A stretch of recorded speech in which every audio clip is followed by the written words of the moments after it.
Ladies and gentlemen, you're about to listen to the incomparable Win Twice Wrestling Podcast with your hosts, Scott and Holly. So sit back, relax, and prepare to be entertained.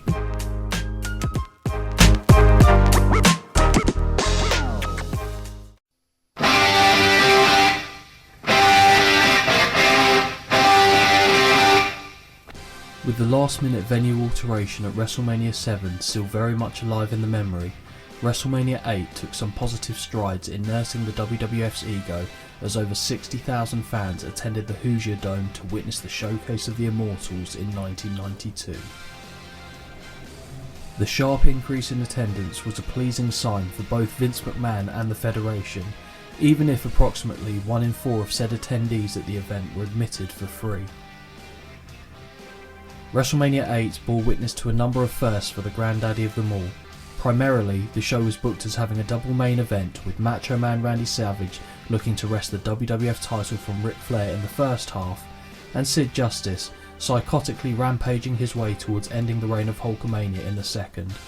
But these were not the original plans of the Federation. Ric Flair and Hulk Hogan.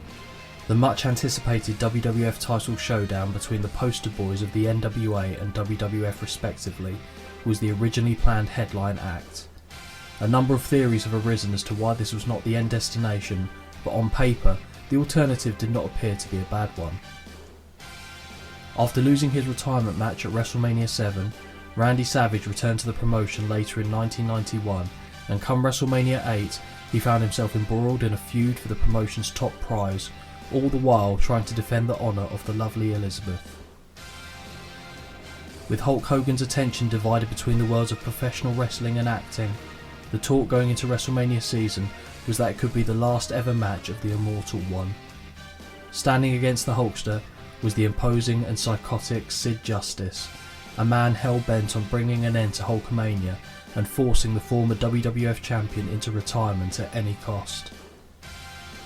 Elsewhere on the card, rising star Bret the Hitman Hart was aiming to reclaim the Intercontinental title as he went against Rowdy Roddy Piper in a rare face versus face attraction.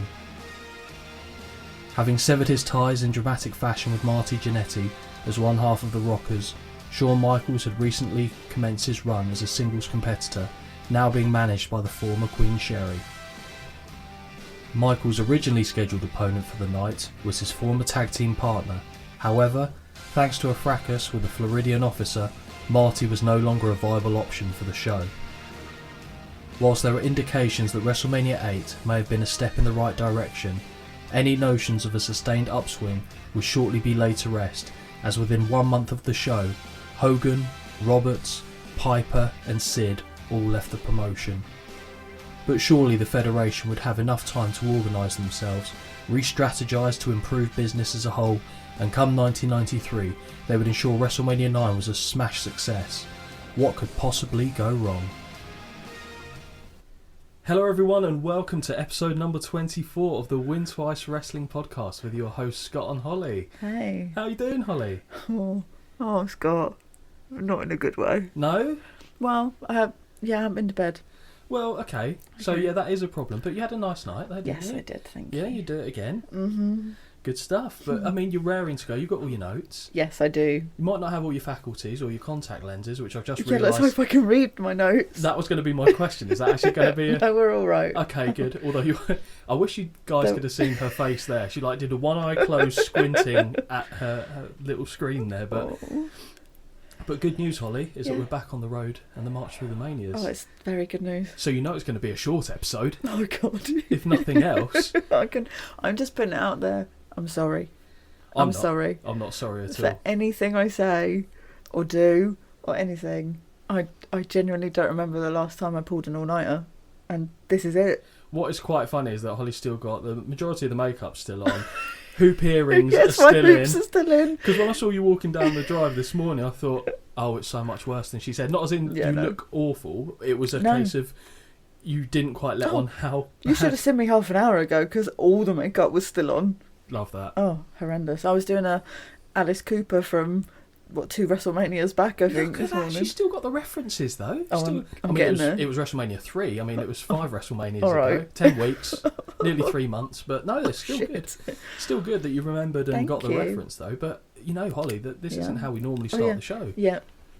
Sorry, yeah, all jewellery is on, I just realised. I'm No, so that's sorry. fine. It's all right. It's like being at a concert. It's great. I'll keep still so it doesn't jangle. It's the Mr. T tribute It's act so bad. today. But I think you'll be fine once we get into the stride of the usual business. I think so. But you don't sound confident, but Nope. that, to be honest, guys, I'm very excited for this kind. episode. Please be kind. If you don't, I'm not fussed. I think it'll be interesting. But before we go into the show, Yes. what's caught your eye in the world of wrestling this week? What has caught my eye? Has anything caught your eye? Scott, I don't remember. Oh, no. Literally has her head Scott, in I her don't hands. remember. How about I jog your memory with a few Please, bits, because yes. you might have seen some stuff. Please do. Did you see what happened between the Young Bucks and Tony Khan on Oh, AEW? yeah, I did. There you go. It's all come flashing Yeah, I back did. like a horrible memory. I did, because I saw him on the NFL draft. With his neck brace like Still Vince in the McMahon. older kayfabe race. Oh, it just reminded me of Vince McMahon and his steroid trial. That's exactly what he did. But I think Vince had actually had a surgery around then, although he wouldn't have still needed the brace at that point in time. But yeah, we see the Young Bucks come out. We see them hit the Meltzer driver after. The only part of it I liked is, I'll be honest, I'm interested to see where they take this going forward. But with Jack Perry, he's got such a, and I learnt a word off my mate Jamie the other day, a smunt face. What's that mean? A smug, and then I don't need to tell you the second part of that. Okay. Oh, A little bit of our, like I our, might take that, yeah, oh, absolutely, it's worth stealing. Because I asked him if he'd used the Gunt phrase that we use, and he said it doesn't often come up, and I was thinking that's fair enough. Yeah, fair. But Jack Perry, granted, if you take everything aside with the CM Punk thing and how stupid that all was, I'm interested to see where they take his character going forward. Absolutely. I don't want to see Tony Khan on the screen, because that's not what people are watching wrestling for. I don't even think the AEW fans particularly want to see him on the screen. And I say that like I'm not a fan. I'm a wrestling fan, so I'm not I will call out good things in the shows I like. I'll call out bad things in the shows as well. Of course. His selling. Oh no. So he got a punch or something. I won't like it, will I? And he went down like a rigid board. Then remembered, actually no, I got hit in the stomach. So then he started holding his stomach. I see. The sell off the Meltzer driver was fine. Yeah. But I just wasn't interested in seeing him get taken out. So there are people talking about, it's going to kind of be like how the NWO did with Eric Bischoff when they kind of powerbombed him through a table off the stage or whatever that was. And yeah, that's something that I took away from wrestling this week. The other thing that I took away was, they're doing the draft in WWE. Well, from what I've seen of the draft so far, I'm very confused as to how this was supposed to go down, because to me a draft is you've already got, each show already has their roster, and a draft would see one go from one show to another.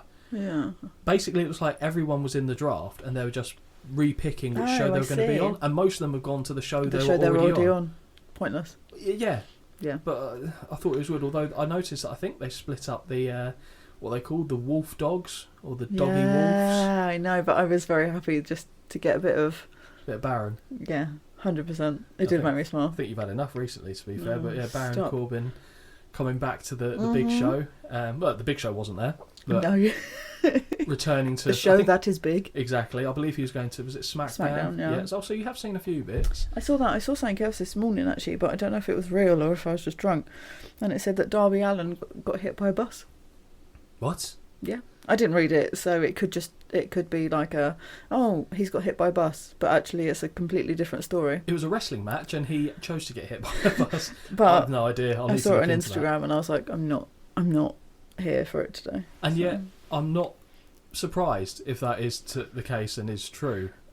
We'll see. It seemed a very Darby Allin thing to do. That's pretty much what I saw from this week. There is actually a move that I wanted to particularly call out. Okay. And I will have to apologise because I don't know the name of the person that does it in NXT, but I think it's called a Soul Snatcher, and it looks amazing to the point where it came up on my Instagram, and I've seen it before, and I'd kind of forgotten that I'd seen it before, and I showed my missus, and she went, I don't even understand what I'm looking at, that's really impressive, and she watched it about 4 times. So it's a female in NXT. Again, apologies for not knowing the name, I should have done a little bit more looking into it if I was going to mention it.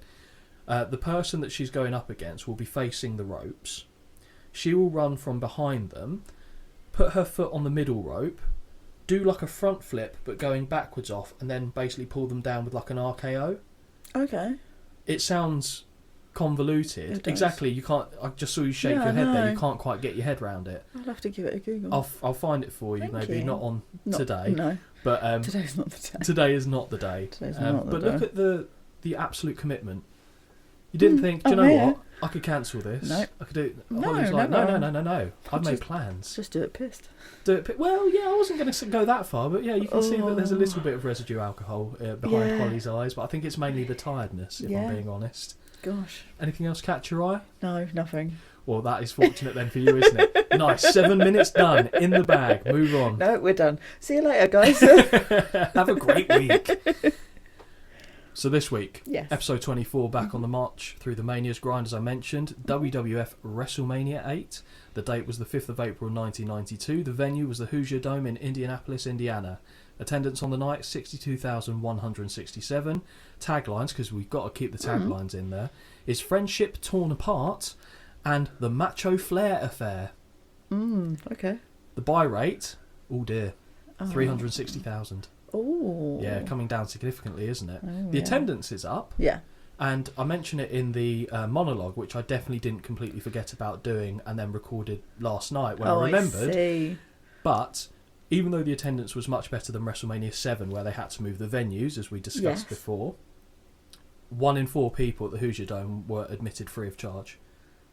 Really? Yeah, so 3/4 paid, the other quarter did Oh, not. lovely. So yeah, about what we're saying, about 15,000, That'd be nice, maybe a bit more, wouldn't it? got in free of charge.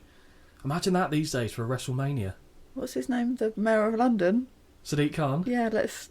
Just so you know, FYI. Well, Triple H wants a word with him. We're going through a recession, so help us out. Well, I'm happy to take free tickets. I don't know about you, Holly, to a and if London-based it's free? WrestleMania. If it's free, I'm there. Holly will pull her weight. She will go backstage. She will do the role of Janet. She will oil They up need the me to men. oil up. She will oil up the men. She'll knew oil that was up the coming. women. She's Yeah. not prejudiced. She don't care. No. I'd film it. What? What did you know about WrestleMania 8?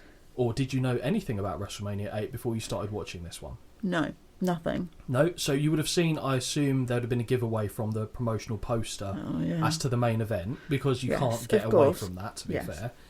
fair. They do a couple of moments where they mention upcoming matches Yes, through the they night. do. Yes. When you were kind of going through the introduction and learning of some of the matches we were going to see, and when some of the people were coming out for their matches, what was going through your head, if you can recall back within the last week? Were you excited? If I can recall. Well, It's a struggle, I tell you, Well, that's exactly. for damn sure. I'll be honest, I was a bit confused. I'm that should be the tagline of every show we do. Holly's a bit confused. always confused.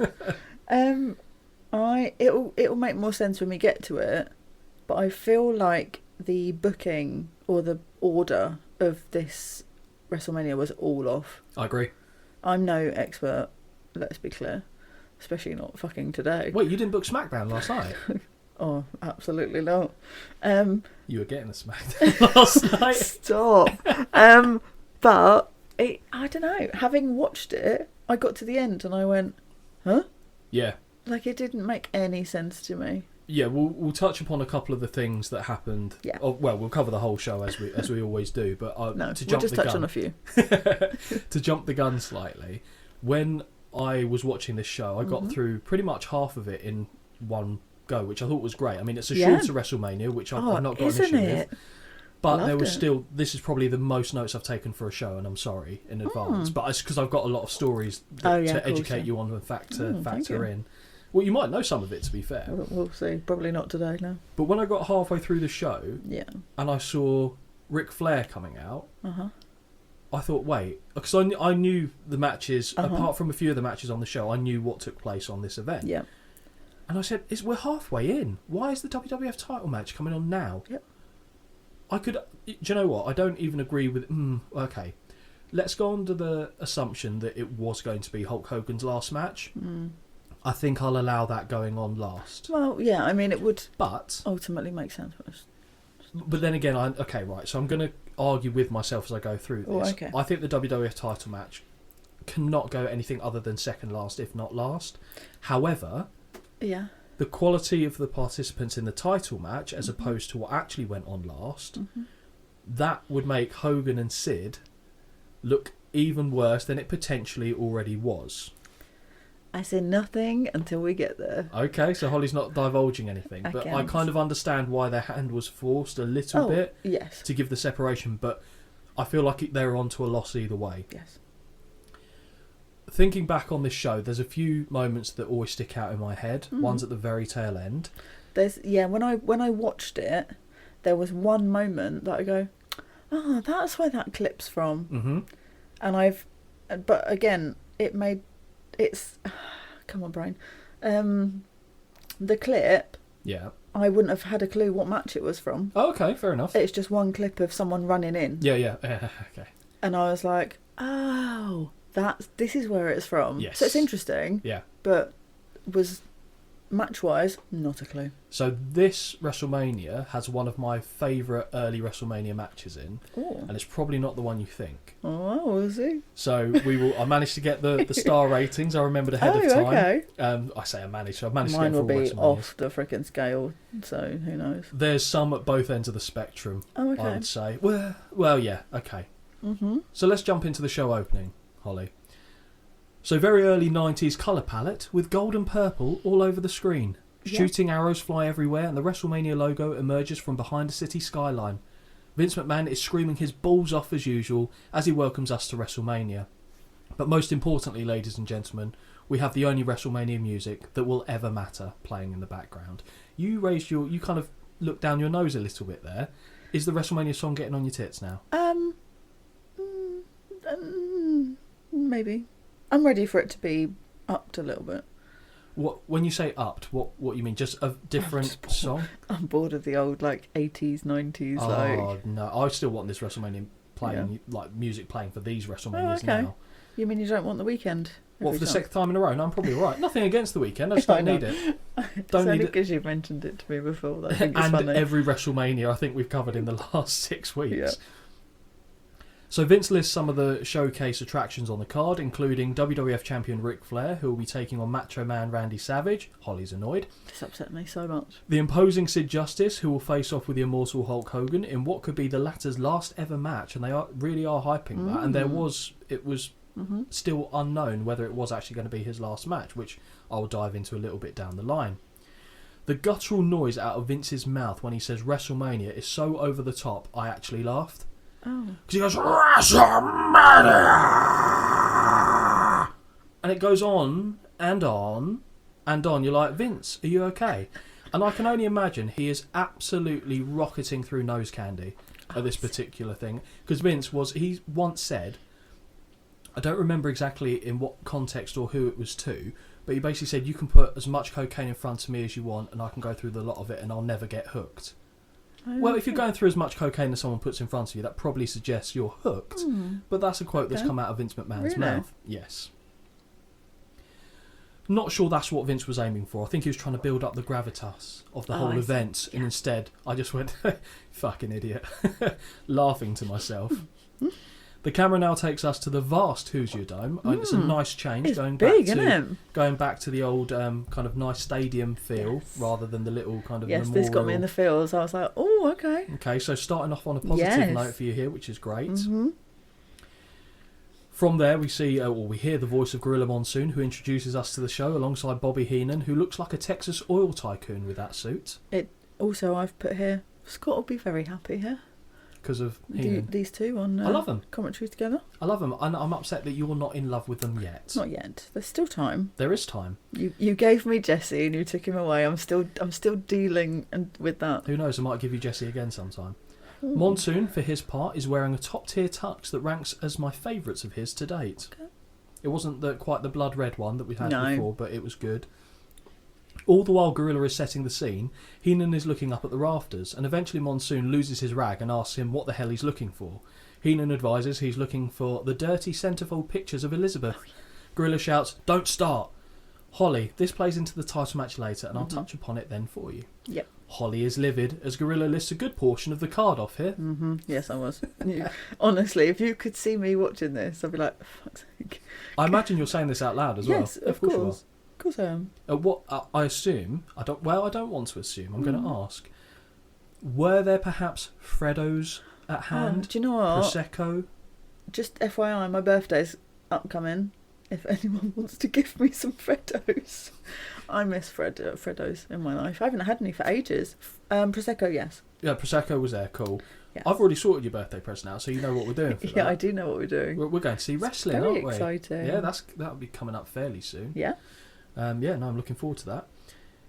After we see the introduction, we've got Reba McEntire sings the American National Anthem. Legend. Right, okay, you're not going to like this. Oh. Cindy Reba McEntire sings the US National Anthem. Hang on, what happened to America the Beautiful? Ooh. Don't know why they changed that up.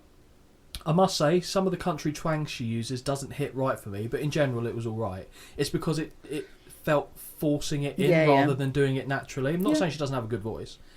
Monsoon says how great that was, and Heenan says, boy, can Tito's sister sing? Reba McEntire. Yes. Love that. Speaking of El Matador, we start off the WrestleMania event with a bit of a strong point for you, I'd imagine. It was great. Great start.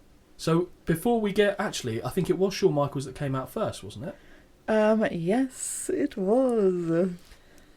So we've got Shawn Michaels against El Matador, Tito Santana. Now, before I go into the match, Yes. what did you think seeing Shawn Michaels? Happy. Very, very happy. Finally got the music, but it's not the final version of the music. And I know this is what's her name? Sherry? Thank you. Isn't she the one singing this? She is the one singing this, yeah. But I was like, ooh, I think she works with closer. It's I was well happy, I'll be honest. I like her version because it makes sense. Yes, it does. Because he's the boy toy. Yeah. He's supposed to be her boy toy. Yeah. She's professing her love to him. Yeah. Her singing it and not doing a bad job. He's just a sexy boy. Sexy boy. Yeah. I freaking loved it. But I also appreciate it works for the crowd booing constantly. And I was like, it works. It works. So Holly, what do you make of the new gear and gimmick for friend of the show, Tito Santana? And I've got a point here. I said this is the same gear he has for my Hasbro figure that I've got of him, as was the same gear for Shawn Michaels. Their Hasbro figures both had these gears on. So what did you think with the change of character for Tito? Bit of cultural appropriation, you thought maybe a bit? Yeah, I mean I like the gear. Yeah, the gear's great. The gear is lovely. Green and pink, let's have some of that. Love vibrant colours. Yeah. Love that. That's where it me ends. done. Yep. When Tito was presented with this idea, he was actually quite excited because what was supposed to happen was he was supposed to actually go to Spain and basically train a little bit as a bullfighter so he could get into the idea of the whole gimmick a bit better. And I think he was as excited as much for that as he was that he was getting... Basically, from when he was Intercontinental Champion in the 80s, it was a slow and steady decline of importance and relevance for him. We've seen it throughout the WrestleManias. He was always in quite high-profile matches at the start, and as we've gone on, it's tapered off even further. So he thought he was going to get this second wind beneath his wings, as it were, and get another real good run within the company. I'll be honest, that wasn't how things unfolded for our boy Tito, but I really liked that. My first dealings with Tito really was, even though I would have seen Strikeforce, I think, before I saw this is the gear in my head that I associate with Tito Santana. If we didn't have Holly's attention already, we certainly do now, as we see Shawn Michaels with a slightly more familiar look, and his sexy boy theme as sung by Sherry. Yeah, you're not wrong. Shawn here in the same gear as his Hasbro figure as well. This is very nostalgic time for me, in spite of Shawn's rodent-like mullet. Now, Sherry's gear is another matter. Yes. Heenan is really doing a great job of selling us on the future of Shawn Michaels here, and he also gives props to Sherry along the way, which I think was great. Monsoon says he should see his Oculus, and Heenan says there's nothing wrong with my feet. Brilliant. Cool. Hitting bangers right off the bat is the brain.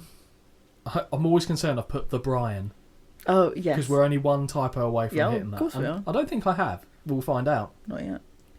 Gorilla asks who does Sherry's makeup. Helen Keller. Heenan also goes to refer to her as a bimbo, but cuts himself short and says it was him clearing his throat when Gorilla asks him. He goes, for a bimbo! Which, again, funny. I like it. Sherry kisses Sean's cheek before leaving the ring, and we see the two men go face to face. Now, Holly, I don't know if you've ever wondered this question, but it's often come across my mind. Thought, you know, opening a WrestleMania show, how do people feel about it? Well, I guess this is as good an opportunity as any to take us to Tito Santana and his thoughts on the match with Shawn Michaels. This is WWE Hall of Famer Tito Santana. I'm going to talk about my match in WrestleMania against Shawn Michaels. When I found out I was going to be working against Shawn Michaels, I knew I was going to be going up against one of the best. What a worker he turned out to be, and what an asset for the WWE. I ended up having a great match, but the only thing that I would have wished was that we would have had a little bit more time, because our match would have been even better. I don't know if you guys noticed, but when we got introduced in the middle of the ring, I told Shawn Michaels that he had a booger in his nose, and he turned around and he cleaned his booger, and when he turned around, I said, yep, you got it. It was a great evening. It was a great night, and I was not upset because we had a great match in WrestleMania. So what do you think of that, Holly? Very interesting. Very interesting. Bless Tito. Lovely man. So sweet. He sounds like AI, but I assure you that was Tito Santana. We have it in video format. We do. He's a solid in-ring performer, but his promos were never the best, bless him. But, thank you, Tito, for taking the time to respond to that question for us. And I tell you what I love most about this. Yeah. And I do love it because that little story he gives us at the end, because obviously I just asked him what his thoughts were on the match in general. Yeah. I wasn't expecting him to give us a little bit of a fun fact and a tidbit, as it were. So I watched this to see if I noticed anything specific when they go face to face, which is when Tito references what he does. And Tito's bang on the money. He does say to Shawn that he has a booger, and Michaels immediately turns before and wipes his nose before coming back. Oh. And you can actually see Tito say booger.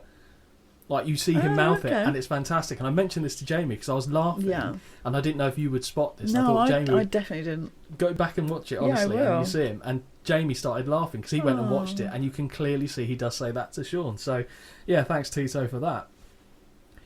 So Michaels takes a moment to pause before poking Tito in the chest and mouthing off to him. He turns away momentarily before doing the same again with an added push. Tito shoves back and Michaels throws a right, then gets blocked, and Santana fires back one of his own that lands. Off the ropes, and Michaels swings a wild back elbow that is ducked before Tito hits a crossbody and gets an early 2 count. Mm-hmm. Quite a nice pace, I think you'd agree to this. You're probably all on board with the match so far. They exchange shoves once more before El Matador applies a side headlock. This is the part of the match where they overplay it a little bit for me. I didn't mind finding ways to keep going back to it, but it was the hand was overplayed in my opinion. Yeah. Heenan asked if Tito hit Sherry there, as Gorilla had said he planted one right on the kisser. And obviously because she had kissed his cheek, Heenan was playing off that that's what was meant. Monsoon asked Heenan to please stop as it's far too early for all of his nonsense. Lying on his front, Shawn smacks the canvas in frustration, but it could, in another world, be seen as a sign of submission. Yeah, I've literally written that. So the taps, effectively, so he's not tapping out because he's not saying, I'm done. It was a smack of frustration, but at the time, again, this was before... So when was the first UFC? I know the first UFC was in 93, but I want to say it hadn't yet happened. But either way, tapping out on the wasn't mat, a thing. It wasn't common parlance. Verbally, you would have had to have said, I'm done. Exactly. I'm out. Yeah, or nod your head. And, I went straight into a Men in Black song there as soon as I said that. Nod your head. Black suits come in. Yeah, quite. Well, that's taken me on an interesting little segue there. How in the unholiest of hells did I miss the referee rocking the same bowl haircut that my entire football team had when I was 7 years of age? Did you see that abomination? No, I didn't. You hear his voice later on. It's exceptional. It's so squeaky, so crap. It's wonderful. God bless you, whoever you are. Gorilla shields the hotline for the fans, so we've just gone from seeing WCW doing Beach Blast and their hotline, straight away WWF the same calendar year plugging their hotline, so it was a battle of the hotlines. It was an extra way to get money coming in. Gorilla shields the hotline for the fans to call in throughout the night to hear from the winners, and he will let us know the number in a shortly. Oh, he did a gorilla. He's back. Sean has a whip. I'm always concerned when we see Gorilla that he's not going to give us these little golden nuggets. We've missed out on It's Happening. That's almost done. Do we? Almost done. Yes. It's not completely done. That suggests that you caught the same thing I did in this show as well. Absolutely. And it gave me the feels, Holly. Oh, yeah, absolutely. It gave me the feels. Sean has a whip countered and Tito drops down and leapfrogs, which makes Holly impressed, before Michaels holds onto the ropes, pointing at his head, signalling that he's smarter. Not smart enough, though, as El Matador clotheslines him over the top and to the floor. Sherry full-on sprints to his aid, which was quite amusing to see. Yeah. But as well, impressive, given what she was wearing. As Michaels returns to the apron, we hear someone in the crowd scream, "Go home, Sean!"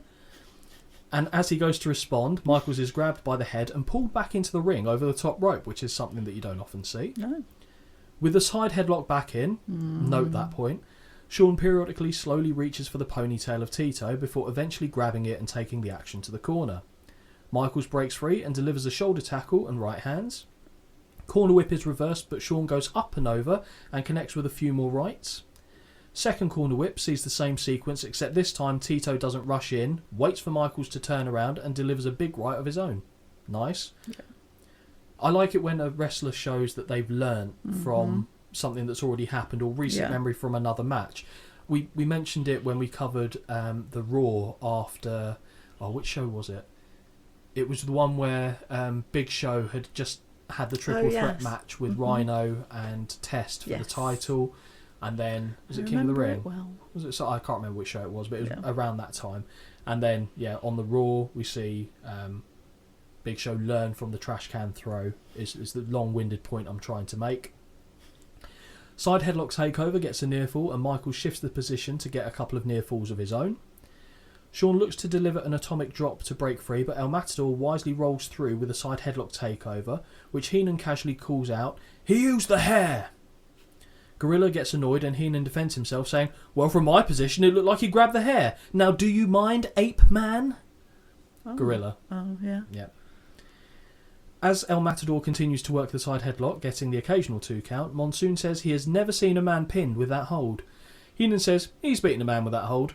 Gorilla asks where, in his dreams. Heenan says he once made a man give up during the introductions. He's on fire tonight. Heenan is absolutely trying to knock everything out of the park.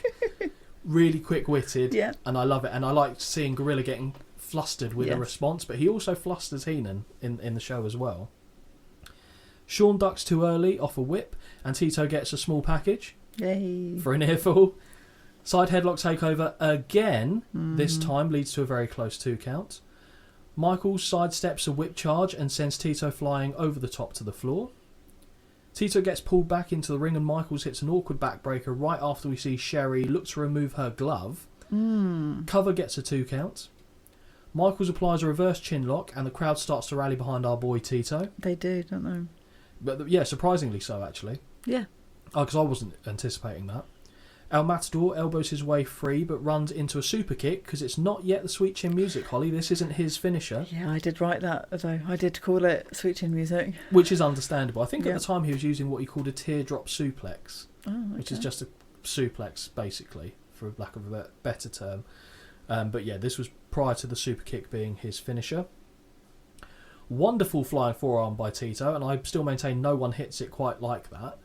Just the force, it looks like it would hurt. The only forearm that I saw that was comparable, and it wasn't even delivered in the same way, was, do you remember Tanaka from WrestleMania when it was them, the Orient Express against the Rockers, and he just turned on a dime and hit a forearm on Marty Jannetty?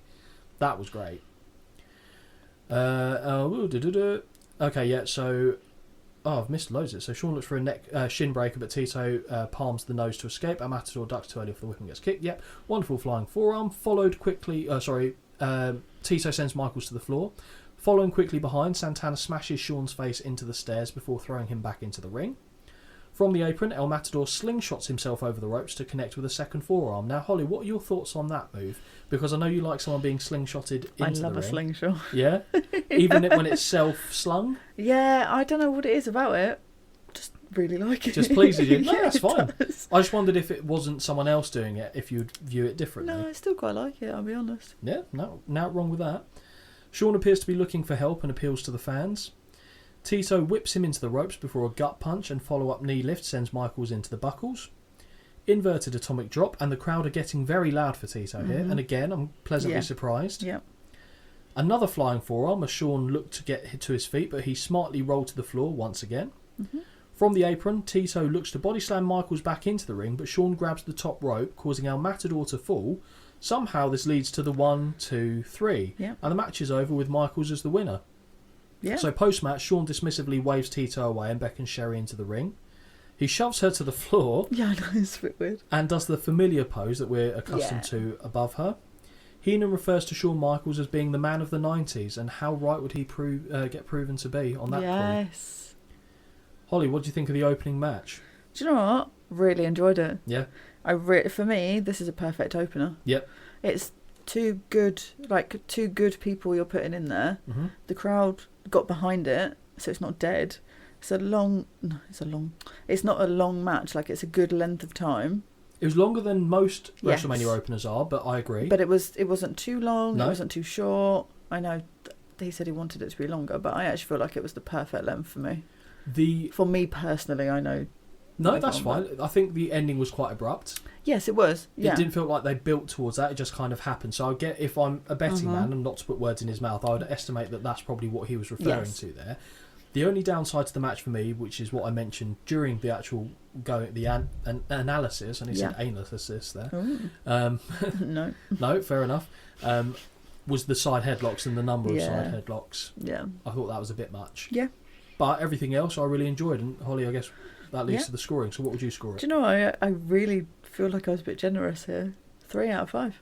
I don't think that's a bad shout. Because also I've noted that there was no interference either. No, because Sherry was there. I thought there would be, because she was there, and I thought she took her gloves off. Like, what's she going to do? No, actually, that's fine. She just was there. And I couldn't remember quite how it ended, but I thought we were going to see something similar to, when Rick Rude beat Warrior, where Heenan grabbed the ankle and fell back. I thought we were going to see that, and Sherry was going to do that, but we never did. No. So the match I enjoyed. I'll give you Big Dave's star rating, 2 stars. Okay, fine. I would probably be close to you. I think I'd go 2.75. Yeah. It was just above average for me. It was a good WrestleMania opener. The ending was a bit abrupt, but I couldn't really have any complaints with it, to be honest. So, yeah, well done to Tito and to Shawn. From here, we've got Gene Okerlund interviews the Legion of Doom and Paul Ellering. Give you a little bit of backstory to this, just a minor bit. So this is the first appearance, I believe, on a televised event, so pay-per-view or TV show, for the Legion of Doom since Hawk had returned from suspension. Oh, okay. We're at the time where, so the Dr. Zahorian trial, who I mentioned to you before, which I actually touch upon later as well, that was the hot topic in 1991, so WWF started to more heavily enforce the drug testing policy. And Hawk was a man that loved the drugs, Holly. I'll be honest with you. He bloody loved a good drug. And he was one that was frequently falling foul. So he'd been suspended and just returned. So that's why they didn't have a match set up on the card.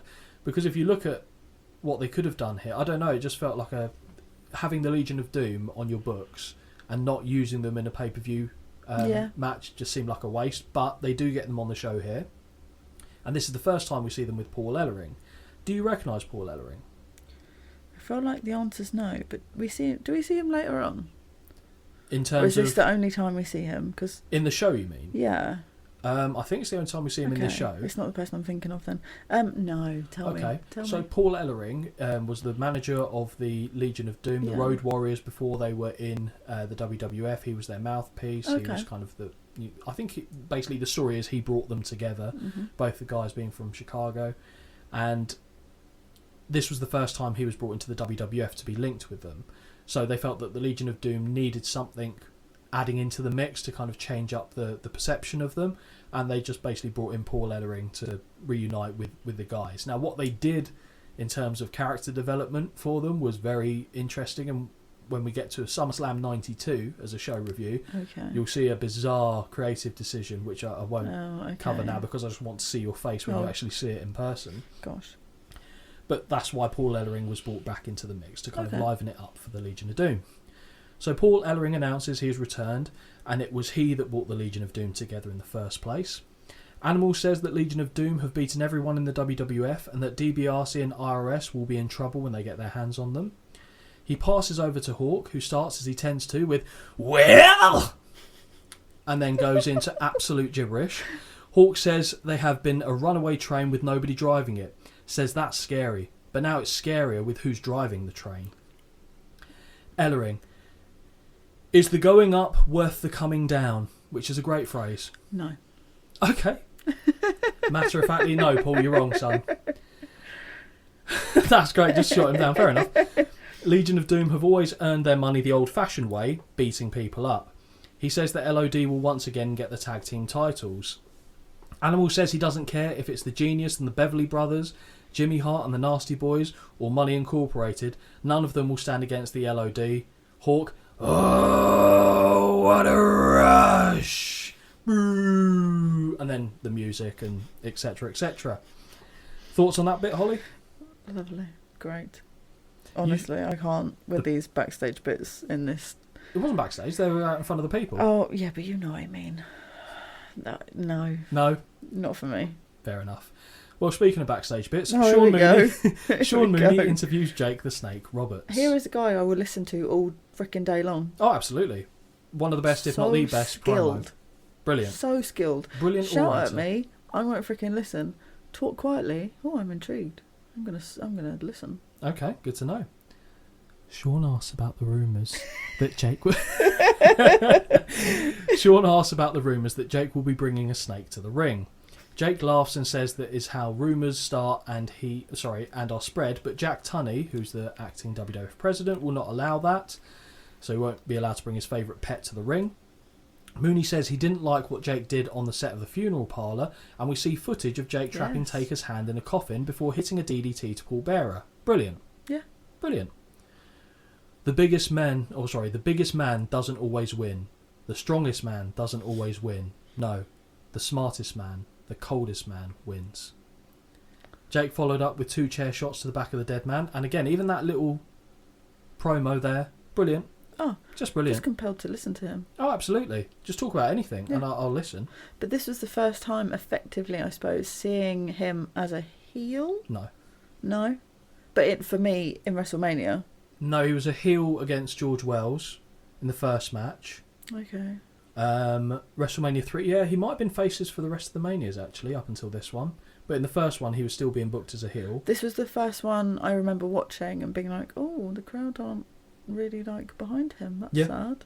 Yeah, because he, and we'll cover it in another show, I'm sure, Jake, when Liz and Savage got married, gave them a present which had the Cobra in, and he basically went after Savage, which turned him heel. Mm-hmm. Undertaker came to defend the honour of Liz, and this is how. So he was still very much in the heel phase. But you're right, I think the only one we saw him heel at was WrestleMania 2. Yeah. So Mooney makes one of the biggest sins in all of pro wrestling as he takes the microphone away from Jake before he's finished, because he was going to say, trust me. That's a crime and should be a corporal and punishable offence. Jake says all of this has been foreplay, and we won't talk to you about that. And when the time comes, he will plant him through the canvas and put the final nail in his own coffin. Trust him. Great fucking promo again from Jake here. We even get the first coming of the people's eyebrow. Don't know if you spotted that. He did a little kind of cheeky eyebrow raise. Going to the match. Yes. Jake the Snake Roberts versus The Undertaker with Paul Bearer. For me, it's such a shame that this isn't dark.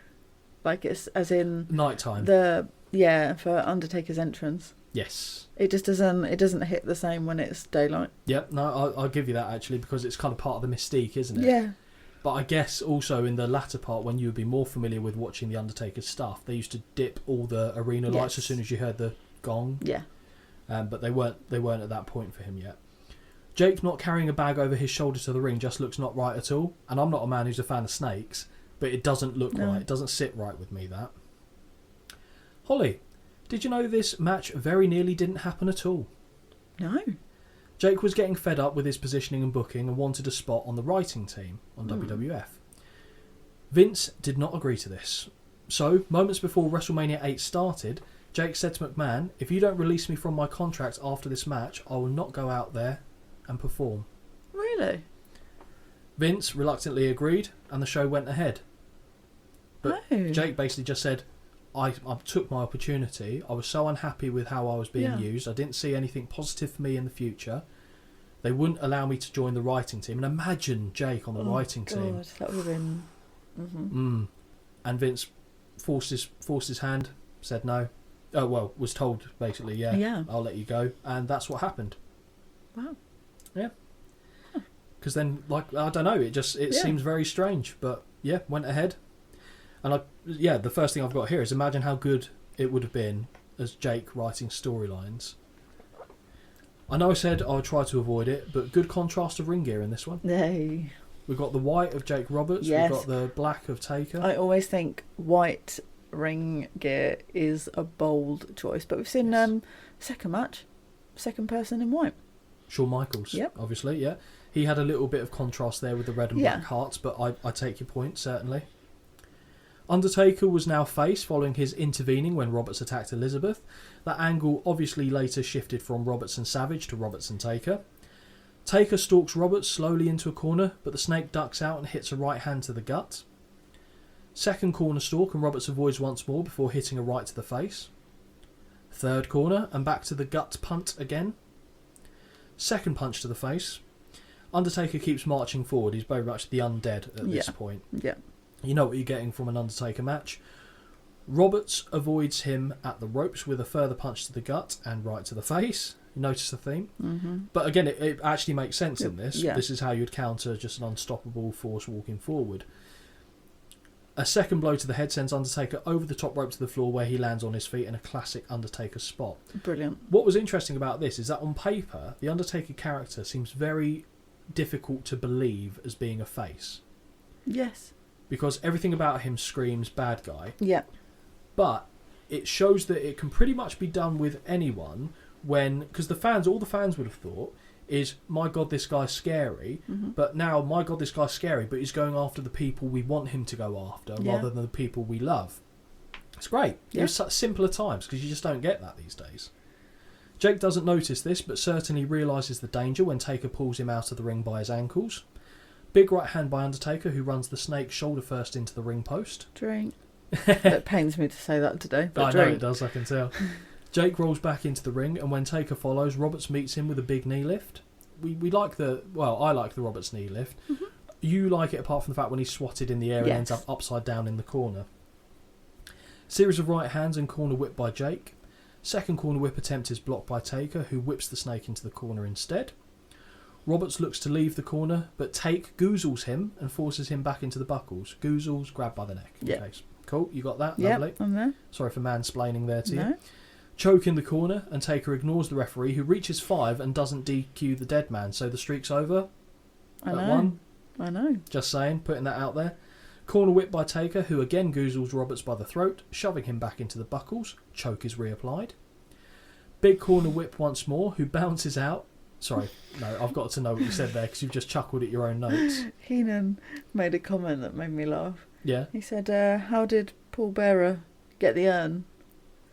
He earned it. Yes, I believe I've got that. Such a bad joke, but it tickled me. It really did. Are you starting to like Heenan? At the moment. Okay. We'll see how long it lasts. Big corner whip once more, and he bounces out, spins, and walks right into a further choke. Heenan rightly calls out that Taker should have been disqualified by now. Mm-hmm. Monsoon asks him why he doesn't go down there and tell him. The brain says, because he's needed here on commentary. Great response. Moments before, Heenan also asked Monsoon if he knew how Bearer had got the urn. Gorilla said he was afraid to ask, and Heenan says in the old-fashioned way, he earned it. But yeah, brilliant. Elbow drop by Taker, who moves at such a deliberately slow pace. He really knew how to work the gimmick right, and is just incredible at this time. I believed he would not be stopped. So as much as I have a go at the American deadass, I will always give props to Taker where it's deserved. Or, sorry, where I feel it's deserved. Whip off the ropes and Taker hits a poorly placed flying clothesline. Weirdly, as much as I hate him using the move later on, because it was the only move he hit with a drastic change of speed, I really enjoyed it in this era. I like it. Because, like I said, everything was so robotic, slow, and intentional that when he suddenly burst with that clothesline, you go, ooh, that was good. So there was a point in time where I did like him doing that. Taker looks for a tombstone, but Robert slips out the back door, spins the dead man round and connects with the DDT. He hit a DDT, Holly. Yeah. Surely he's going to win the match then. Well, I actually remembered the whole point of this. You realised that the streak was a thing. Yes, I did. Heenan on commentary starts singing the funeral march and the crowd are going nuts with the DDT being hit. They know how important that move is. Yeah, exactly. They get even louder the moment Undertaker sits up. Now, we've referenced before, or I referenced before on the show, that Jake only hit the DDT when he knew he was winning.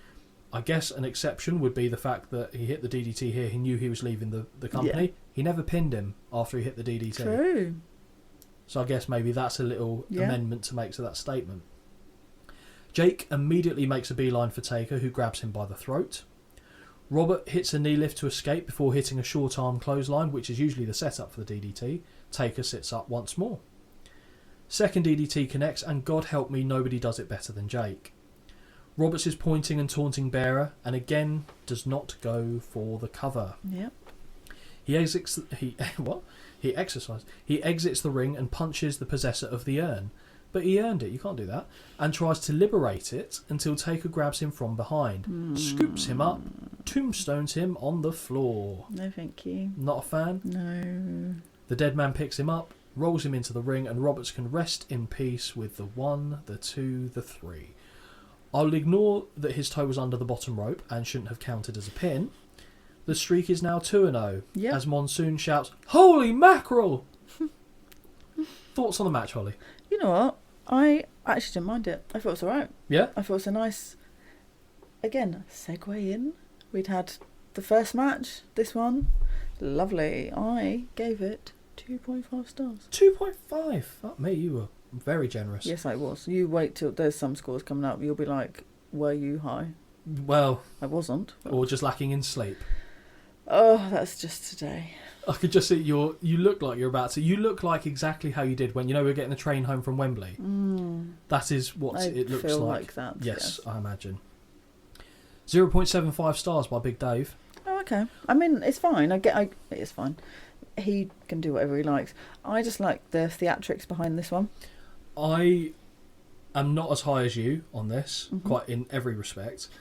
I am not as low as Dave. I'm going to say 1.25. Yeah. Because, again, the way the match played out made sense. I didn't have a massive issue with it. Was it a great match? No. But it was fine. 1.25, I guess.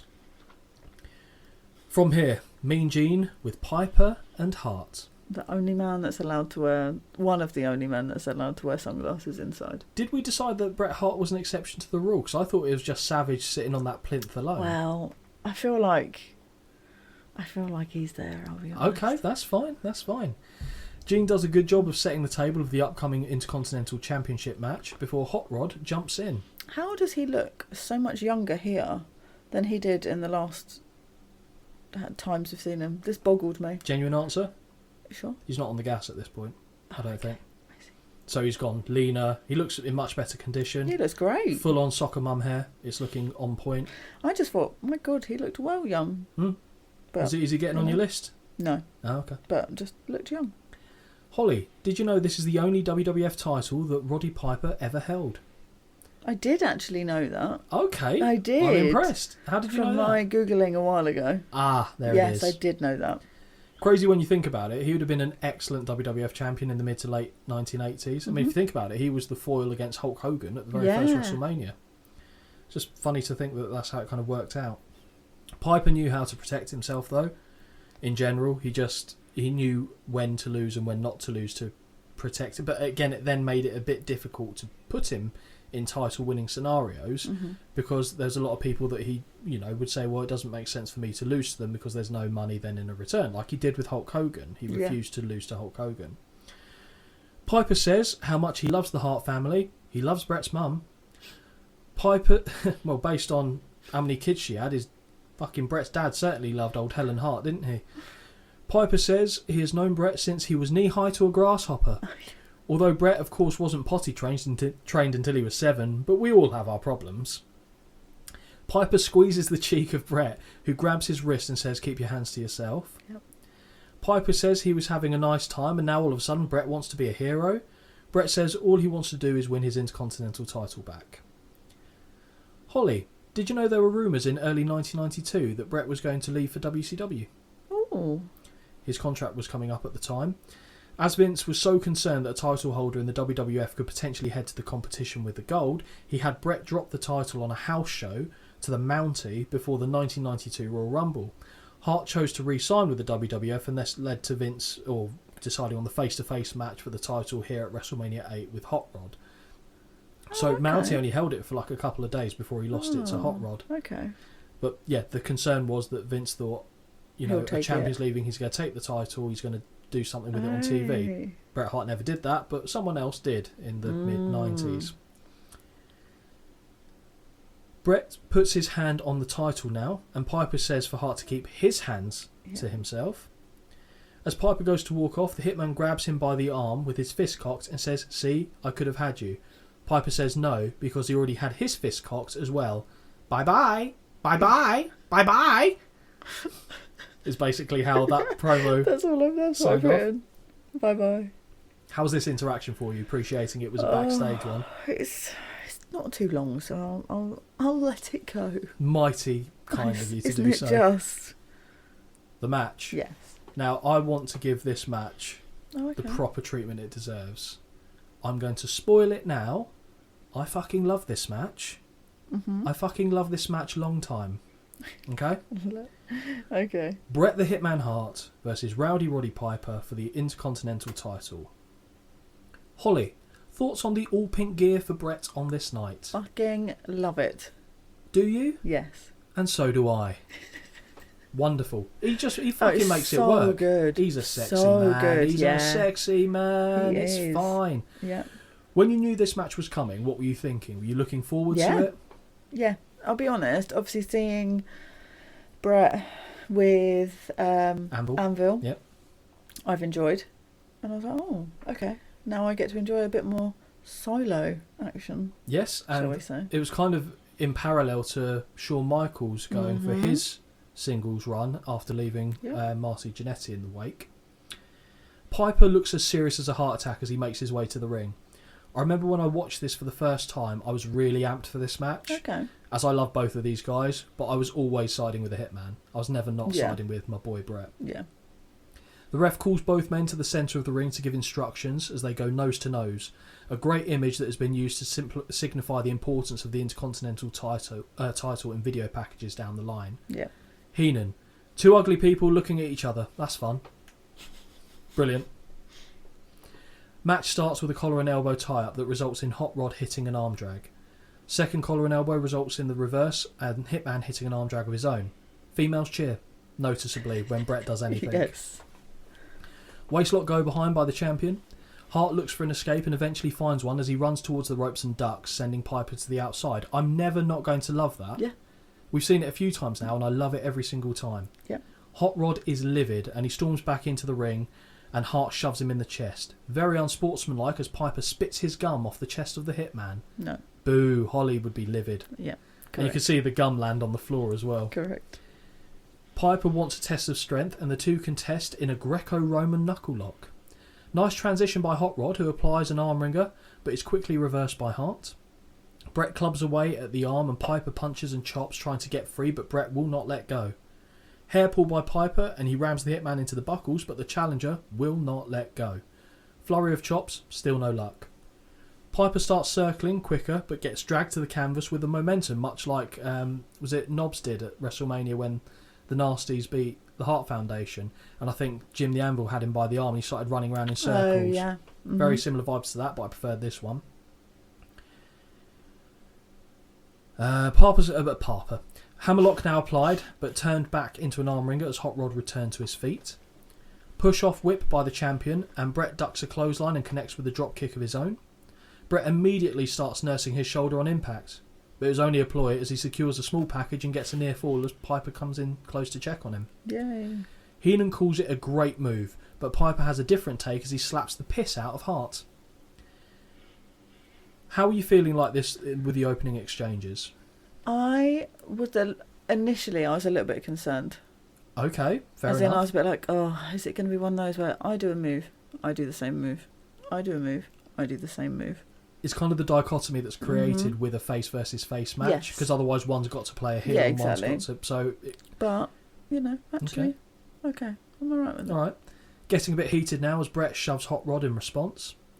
Side headlock by Bret results in the Hitman launching for a crossbody that sees both men tangled in the ropes until they eventually both go over the top and to the floor. Not the cleanest, but no. I'll overlook it. Piper is back in the ring and sits on the middle rope, inviting Bret back in. As the challenger cautiously re-enters, the crowd applaud when they realise it was a genuine offer and Hot Rod doesn't hit a cheap shot. Mm-hmm. That being said, he points at the laces of Hart's boots and he goes to tend to as he goes to tend to them, hits him with a southpaw uppercut. Yes. Now, is there a blade job in here? Oh, okay. Hot Rod unloads with kicks to the head and we see that Bret is bleeding badly. Holly, did you know that in order to circumvent the WWF directive that was very much anti-blood at this time, Piper and Hart concocted a scenario that would make it appear as though Bret was accidentally busted open unintentionally, as they believed it was a good addition to the story of the match that was unfolding. Both men claimed it wasn't a blade job when they went backstage to avoid any backlash from management. Okay. It was a blade job. Oh, okay. So that uppercut was made to look like it actually caught Bret near the eye. Yeah. Bret said in an interview about this, because I listened to it fairly recently, that earlier in the match he'd already been touching his head, and you know when a wrestler goes to blade, it's because the hands are coming to the head to make the incision with the blade itself. Well, Bret knew that this was coming, so he intentionally put his hand to his head a lot of times, and there was no blood. When he put his hand there to this time, people were thinking it was the same thing, but obviously blood was now there. Oh, I see. So you could say, well, no, the head was always the thing that I was nursing to anyway, and it just happened to catch me. Yeah. They went backstage, both of them denied it. They even basically orchestrated a little pull-apart brawl, like they were annoyed at each other, to make it look more believable. But yeah, it was a blade job. Okay. It was a blade job. And yeah, there was no repercussion on that one either for them. They managed to get away with it. Piper rams Bret's face into the buckles, then targets the cut with the right hand. Running Bulldog gets a near fall. Hot Rod bites the wound and delivers a hard corner whip with a follow-up knee lift, earning a 2 count. More damage being delivered to the gash with rights, but the champ gets lazy and ducks down, allowing Bret to get a sunset flip for a close fall. Piper is unloading with jabs and a big right that drops Hart, 2 count. The two men trade blows until Bret charges with a flying forearm, sending Piper to the outside. Tito does that better, I'm going to be honest. Hot Rod is quick to return, but both men get dropped as they hit dual clotheslines. Classic face versus face spot, dual clotheslines. The ref begins his count. Piper is the first to get to his feet, and he heads to the top rope slowly. You don't often see Piper go to the top rope. Bret is playing possum, and he leaps to his feet the moment Piper gets to the top. Right hand to the gut, and the hitman grabs him by the hair, dragging him until he drops face first onto the canvas. So not the gorilla press throw off. And I'm guessing they probably didn't do that, knowing full well the match that was following them. Oh, yeah. Because that's a classic spot of that individual. Yeah. Inverted atomic drop, and the crowd are really behind Hart as the volume increases. Lovely suplex by Bret, and the way he used to lift his legs was a fantastic little detail that deserves credit. 2 count off the pin. Do you know what I mean? Yeah. So it was, I don't know, it just looked better. Yeah, he just made it look better. Side Russian leg sweep gets 2 as well. Backbreaker, and we see how truly bloody the hitman's face is as he wipes his hair out of his vision. Yeah. Bret looks to set up the sharpshooter, but Hot Rod fights it, grabbing the leg before they are laced. Hart drops a quick forearm before ascending the ropes and taking flight. Piper gets his leg up though and catches Bret on the chin on the descent. Nice. Both men are on their knees now, trading rights. They make their way back to their feet and Hitman slaps on a side headlock. Piper pushes free, but Bret goes sailing into the ref and Bobby Bowlcut takes a tumble off the buckles. Don't know his name, but Bobby Bowlcut's what I'm going with. Okay. Running clothesline from Piper sends Hart into the floor under the middle rope. Hot Rod makes pursuit and rams Brett's head into the steel stairs before rolling him back inside. The champ has retrieved the ring bell now. Heenan is screaming as to where the idiot is who should be in charge of the bell, and he's got a point. Yeah, Who's guarding it? Fair. Who's guarding it? Both he and Monsoon had earlier said just how good this match is, and they both sound heavily invested, like genuinely. Brett is struggling to make it to his feet as Piper is looming over him, holding the bell. The Hitman is trying to grab the leg as Hot Rod takes a moment to look around at the fans, and he seems conflicted. Heenan's telling the champ to waffle him with it. Waffle him, hit him, end it. He can't bring himself to do it and tosses the bell to the floor, and the crowd erupts. Like that was he'd saved him when it was just all he decided not to do was not crack him with the bell. Sleeper hold applied by Piper. Hart uses his ring savvy to ascend the buckles with his feet, push off and use the momentum to pin Piper. Yes. Ref is back up and we have the 1, the 2 and the 3. New Intercontinental Champion Bret the Hitman Hart. Yep. A classic WrestleMania match and one of my favourites. Oh, okay. This was one of the select few times that Piper allowed himself to be pinned in the Federation, which shows how much he thought of Bret Hart. And just who was at the time very much on the rise. But realistically, Piper was a legend.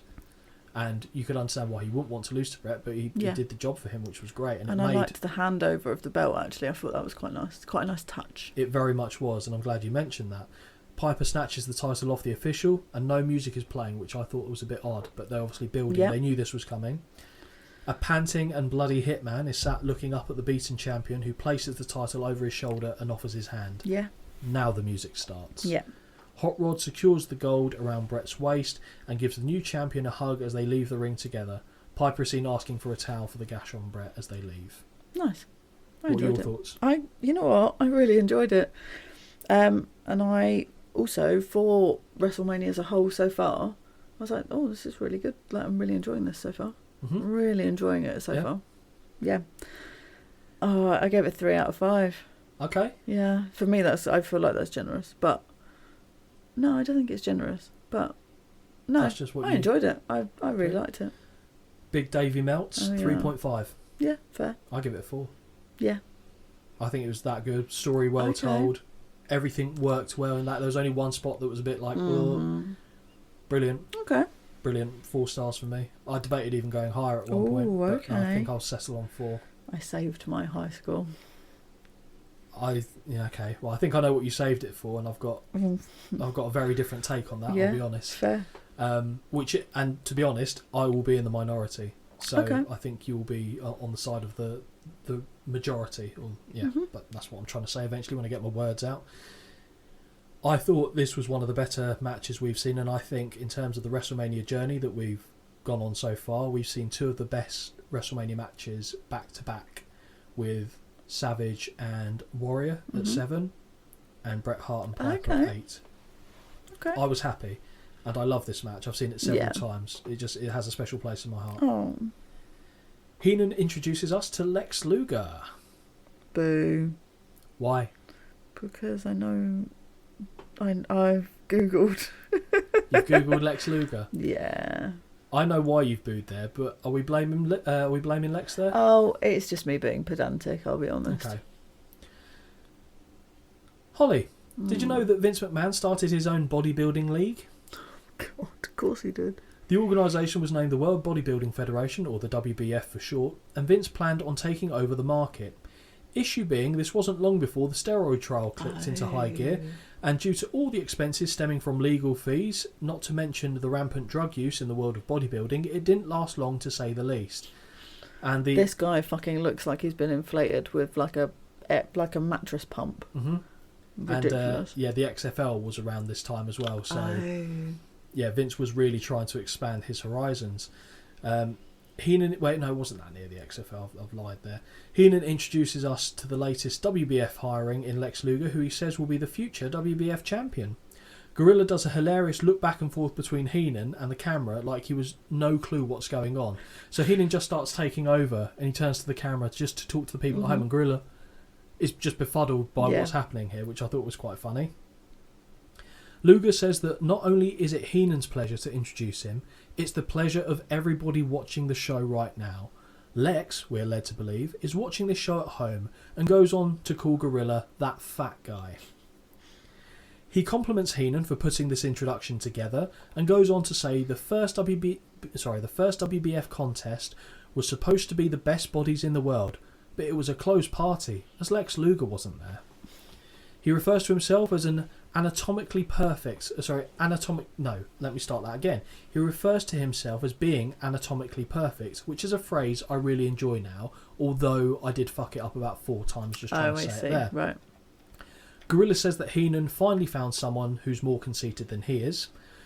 The Brain is desperate for Lex to give them a little preview of his physique. He says he is usually modest, as he begins taking his jumper off immediately, to reveal a WBF tank top. A woman then walks into shot and hands him a chalice of milk on a platter, and it's one of the most surreal things I've ever seen. No, and again, I'm lost here. I'm done here, because we know how I feel about milk. Did you know anything of Lex Luger outside of your Googling? No, I'll be honest. So Lex Luger was originally in the NWA, so he worked programs with the likes of Ric Flair. He was at one point part of the Four Horsemen as well, not in the first iteration. I just assumed he's a big guy, so that he's bringing him in to... He is a big guy, and it worked. The original plan was for him to mainly be a WBF performer. Right, okay. That didn't pan out, obviously, because the WBF didn't pan out for a litany of reasons. But yeah, Lex was eventually turned into... we'll see him definitely in a few WrestleManias upcoming, but he never really reached the lofty goals that people expected of him, or certainly Vince was hoping for him. So when he decided that Lex was going to be a full-on WWF performer, he wanted Lex to be the new Hulk Hogan. Yes, okay. And that's just not what happened. From here we go to the Mountie and the Nasty Boys in the locker room. This is exhausting. Holly just rolled her eyes into the back of her head, and I will be honest, that's fair. Oh, it's just exhausting. The Mountie says he spoke to a lawman who said to him that there is no better place than Indianapolis to serve hard time. Now here we see it, Holly.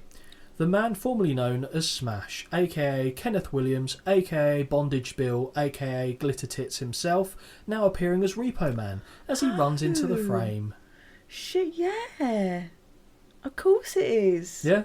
Oh my god. I knew you knew that, but I wondered if you'd connect the dots. No, I didn't. How different is that? Even the voice. Oh my god, ridiculous. And how he talks. Oh, just... God almighty. Repo Man says it will be the biggest repossession of all time. Okay. Sags jumps in and says the Nasty Boys are going to nasty-size them. The Mountie will zap them. And the Repo Man is going to tow away the corpses. Nobbs goes off the reservation as he starts shouting and taking his sunglasses and jacket off, and I'll be damned if I caught a single fucking word that man said. Yeah, no. And I knew you wouldn't, and I didn't want to go and listen to it back, if I'm honest, so I left it there. Yeah. Now we go to Slaughter, Bossman, Virgil, and Duggan. Ho. Ho! We now see the babyfaces standing in front of the WrestleMania 8 backdrop interview area, and Virgil has clearly broken his nose with the protective gear he's wearing. Yep. A reformed patriot now in Sergeant Slaughter starts talking as Duggan is stood at attention saluting at the camera. Basically, Sergeant Slaughter renounced his Iraqi sympathiser ways and once again became the all-American, basically, babyface. Okay. Basically, it's very similar, apart from the military theme, very similar gimmick to Hacksaw Jim Duggan, if we're being honest. The Sarge says that the Nasty Boys had better ready to be slaughterised. He know that slaughtered is a word, yeah? Yes. Yes. The fuck is he saying? I know. Bossman says Judgment Day has arrived, but he's incorrect. This is WrestleMania. Judgment Day wouldn't arrive until much later in the decade. God. And that's not even the faction, that's just the pay-per-view. Virgil says his nose is protected, but who is going to protect their nose? Bless him, he's fucking atrocious. Duggan says that the match will be a fight and reveal the team's strategy will be attack, attack, attack. We go to the ring where Howard Finkel introduces us to the special guest ring announcer for the upcoming match, the host of Family Feud, Ray Combs. Who gives a shit? Not me. The match. The Nasty Boys, Repo Man, and the Mountie with Jimmy Hart, your favourite. Who's more annoying, Jimmy Hart or Whistle Man? Oh, God, right today, I don't even know if I can decide. Just both in the fight to the death? Have them both, I think. You'd have them both? I'd have them. Well, you would have them both, not in that respect, I assume. But... absolutely not. Oh, God. Actually, I'd say the Mouth of the South. Is worse? Yeah. That's correct. Because I know that's the whole point as well. But like, Whistle Man is annoying with the whistle. Take the whistle away, probably not as annoying. And you've only seen Whistle Man, as we're calling him now, once. Yeah. Twice, in the same show, to be fair. 3 times a lady. 3 times a whistleblower. I completely forgot that this match ever took place, if I'm honest. Mm-hmm. And when I see that both teams have been given jobber entrances, I'm reminded as to why. Yeah. If both teams get the jobber treatment, why should we care, Holly? Yeah. No one cares. No. This doesn't belong on a WrestleMania card. No, absolutely not. Ray Combs continues twatting along like this is the actual start of Family Feud. He says that the Mountie doesn't know the meaning of the word fear, or a lot of other words for that matter. He says that the Mountie does the work of 3 men, Larry, Curly and Mo. Get it? Repo Man is told that he isn't two-faced because if he had the other one, he should be wearing it right now. Suggests he is also not a boy. Okay. The Nasty Boys are 2 men sharing one brain. That one I actually liked. When it comes to their success in wrestling, there is one word to describe it. Lucky. The heels chase the dipshit out of the ring and the bell sounds to allow the chaos to commence. And it is chaos, Holly. Let's not get away from that. Pure chaos. All 4 members of the face team whip and back elbow a member of the opposition. The face team all link arms and hit one lengthy clothesline on the heels and all bail to the floor right after. Or as Gorilla calls it, Clothesline City. Sounds like a discount dry cleaner to me, Yeah, I'll be honest it that. Repo Man is the first to re-enter and he ducks a double team clothesline before being hit by one from Virgil. Duggan and Sarge drop Repo Man on the second attempt of the double clothesline. Mm-hmm. Duggan gets a USA chant going as the heels consult on the floor. It works here because you're in America, Jim. Heenan informs us that he and some of the managers will be taking on the stars of the WWF in Family Feuds in May, and he's also been given word that Shawn Michaels has left the building. Monsoon, who cares?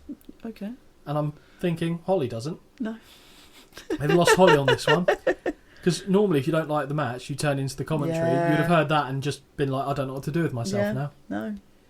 Duggan encourages the crowd to clap as he looks... Okay, right. I'm going to just read what I've put here, and I don't know what I mean. Duggan encourages the crowd to clap as he looks to squats off with Sags. Square off. I think is what I went for there. Squats off. That's different. Squats off. Is that a bit of a School of Rock reference there? The Nasty Boy mimics the ho, which sets Duggan off to show him how it's done. As he's doing this, Sags clubs him in the back of the head. And if you're being outsmarted by one of the Nasty Boys, it's not your day. Yeah, no. Monsoon, one too many hoes, which is a sentence that Vince McMahon has never said in his life. Sags bounces Duggan's face off the buckles and rakes his eyes across the rope. Duggan hits a pair of clotheslines and a delayed atomic drop before tagging in the Sarge. Bossman got a cheeky little cheap shot in from the apron too, which I quite enjoyed. Yep. I'll be honest, and I'll let you into a secret here. Bossman was the only saving grace in this match for me. Sags with a thumb to the eye, and he tags in Knobbs, who dishes out forearms in the corner. Reversal of a corner whip, and Sarge connects with a clothesline, gut buster, and then jumps on the gut of Knobbs, which actually was quite good. Yeah.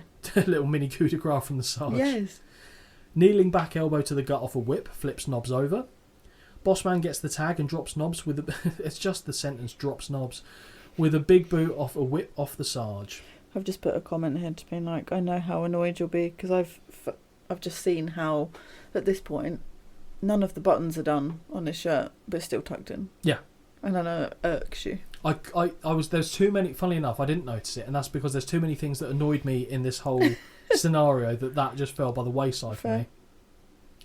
Bolo uppercut sent Knobbs into the buckles. Oh, who? A bolo. A bolo. Where you start like winding it up, which is what he did, and then clacks him in the chin.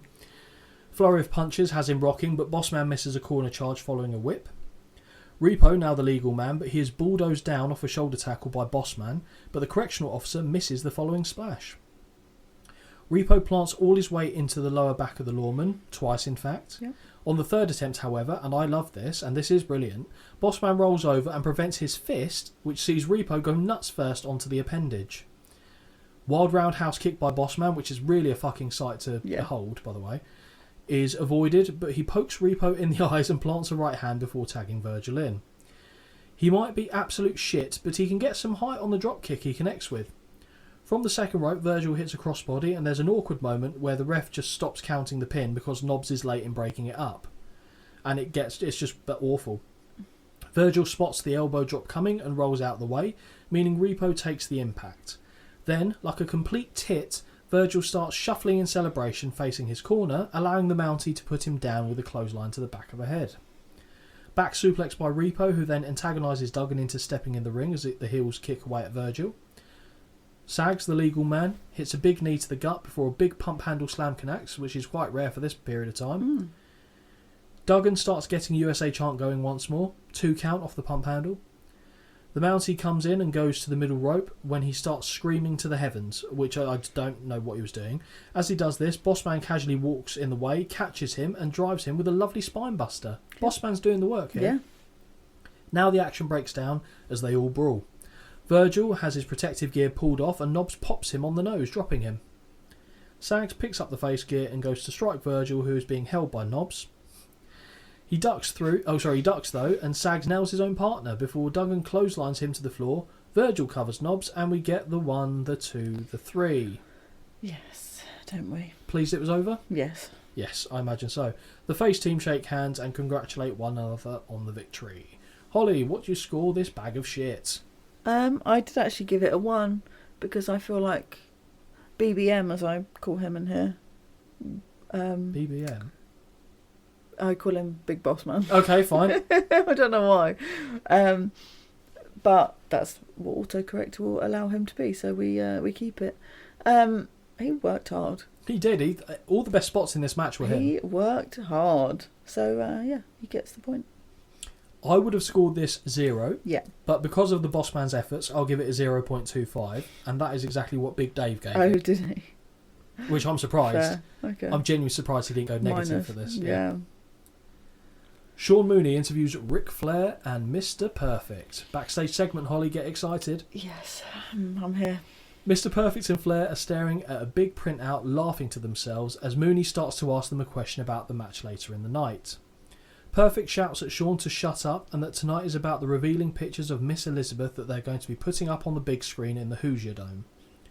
Ric Flair says it's WrestleMania 8, bright lights, big city, and that the women are lined up around the block for a shot at the champ and Mr. Perfect. And here I was thinking it was Savage getting a shot at Flair tonight, not a harem of women. He does also mention that the WWF title is the... Sorry, I'll start that again because I said it like Andre the Giant. He does also mention that the WWF title is the biggest trophy in all of professional wrestling. Shots fired across the bow there at WCW. See. Flair says that when he wins tonight, Savage can look up at the big screen and see the shot of Liz, who's offered one more shot on Space Mountain. Woo! I'll do that away from the microphone. Yeah, love that. Mean Gene outside Macho Man's locker room. Gene informs us that Savage is not granting interviews at present and queries as to whether Macho Man is focused on regaining the title or the honour of his wife. Mm-hmm. Gene says he believes that this will be one of the greatest WWF title matches in history. We go back to Gorilla, who is screaming his tits off about one half of the double main event of the evening, the WWF title.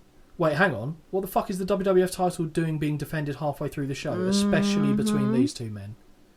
Mm-hmm. This was the moment I realised. Uh-huh. How did you feel? I know. Seriously, what was going through your head when this happened?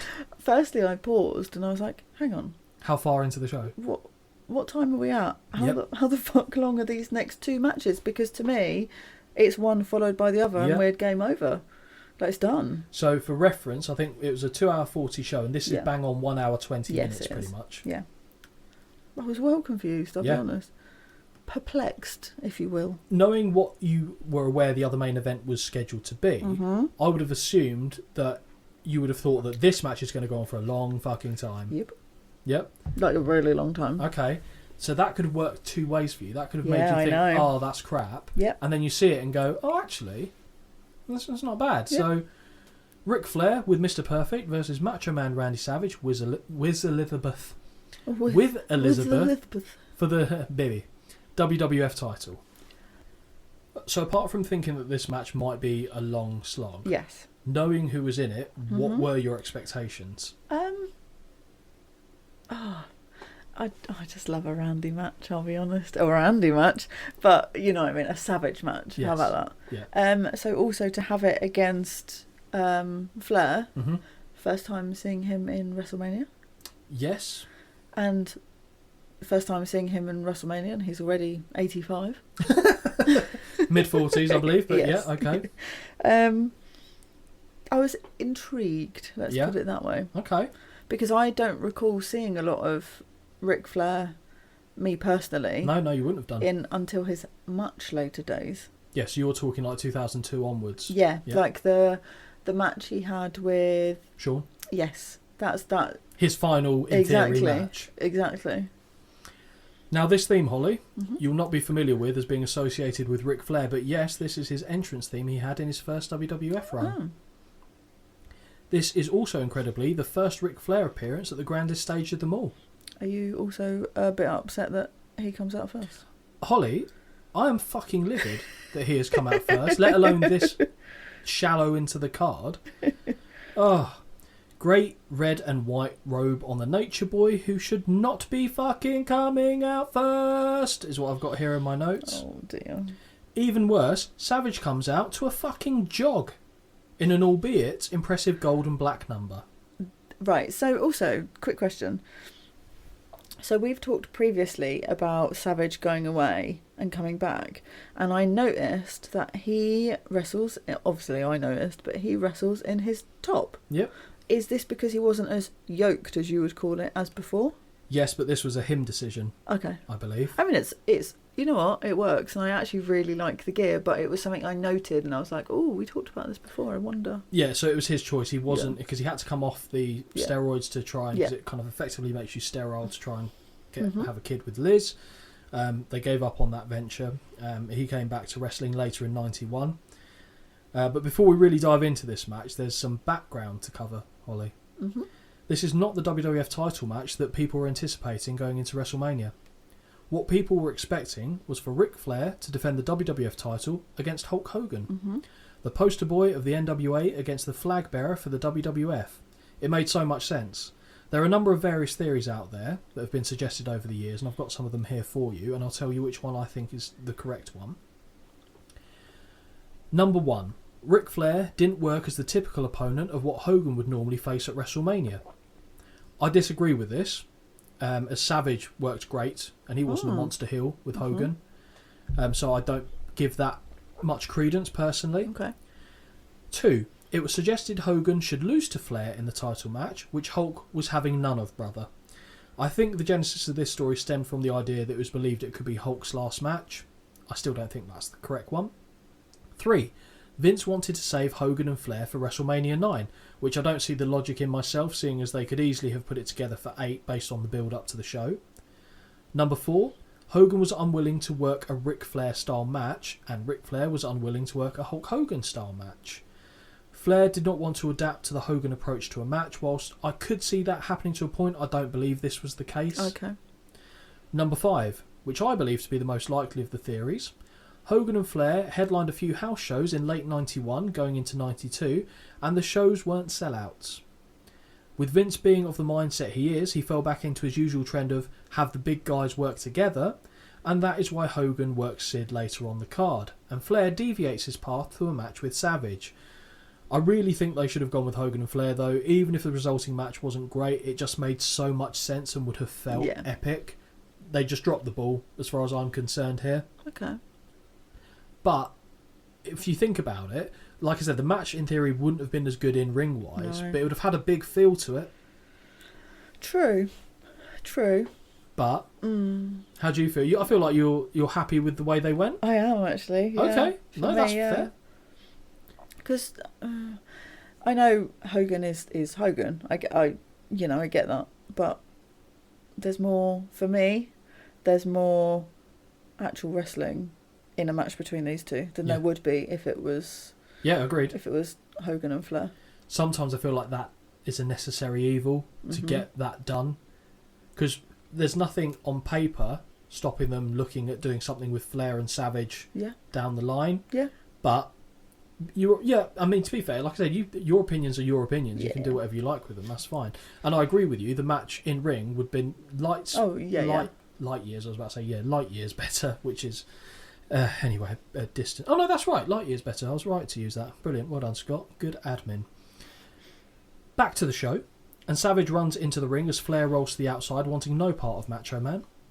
Savage climbs the buckles and points down at the Nature Boy. He disrobes from his glasses, hat and jacket and leaps over the top rope to chase the champion. If you remember, Holly, this is the time where Savage was self-conscious of his muscle definition and began wearing tops during his matches. Flair looks to leave and Savage once again leaps over the top to the floor and chases the champion, knocking him down as the bell sounds when they are part way up the entryway. Referee, have a fucking word with yourself. Mr. Perfect hauls Savage off Flair and drags him by his face to ringside, throwing him at the mats. That looked nasty, and Earl Hebner just stands there with his dick in his hand, not doing a damn thing about any of it. Gorilla gets on his case too, which is pleasing to hear. Yeah. Savage is now in hunt mode, stalking after Perfect, but switches his attention back to the matter at hand as he re-enters the ring. Flair with a beefy chop, but gets clotheslined off a whip. Savage follows up with a running knee to the back, sending Flair into the buckles. Jabs by the challenger, who has a cheeky little bite to the forehead before some Sesame Street punches land. Yes. Flair looks to counter with a running inverted atomic drop, but no, Savage just lands there and clotheslines him. Heenan is already losing his voice from cheering on Rick, having managed him when he came into the Federation in the first place. Oh, okay. Didn't know that. Corner whip and back elbow off the rebound gets a 2 for Savage. Savage. Great off-show, that. Macho Man is raking the face and has words with Hebner, who is admonishing him before he charges into a backdrop from Flair that sends him over the ropes and to the floor. Flair goes to the outside and connects with a chop. He drives Macho Man's back into the apron before waiting for him to re-enter the ring. What have you got in your notes? You got something funny? I call them the Woo Chops. The Woo Chops. Woo! Sounds like a great band. Every time. No matter who does them, this is what they're listed as. As Savage rolls in, Flair stamps away on his head and yells, "Woo!" Butcher's counter opened in the corner as Flair doles out some chops and hits a delayed vertical suplex for a near fall. Nice. Big back suplex gets a 2 count and we see the blood-stained canvas from Bret's match earlier. Yes. Heenan says he wants to see the pictures of Liz on the big screen as Flair jaw-jacks with the fans and hits some corner chops on the challenger. Pair of corner whips and a big chop gets a 2 count for Flair. Count how many times I put chop, by the way, in this match. Running knee drop lands and a kick to the side has Savage roll out to the floor. Rick lifts Savage and runs him back first into the apron before a big right to the face drops him. Heenan asks Monsoon to spit the banana out and woo along with him. Flair, with a delayed vertical suplex again, brings Savage back into the ring and gets a count of 2. Corner whip with some more methodical punches and kicks offloaded onto the challenger. Really slow pace in this match. Not sure if this is good or lacking in ideas, if I'm honest. Okay. Savage tries to fire back but gets cut off. Flair whips Macho Man but is hit with an awkward swinging neck breaker. Savage blocks a right hand and jabs away before taking a thumb to the eye. Classic Flair. Flair climbs to the top rope and in a classic Flair spot again, Savage cuts him off and press slams him to the canvas. Yeah. The champ is begging off, scooting back away from Macho Man. Do you notice as well, Holly, yes, that when Ric Flair lands on the canvas, he kind of goes down at an angle, so he kind of hits shoulder first before his back? Oh. Do you know why he does that? No. Because it's premeditated. He's intending to do that, because most people just take the flat back bump.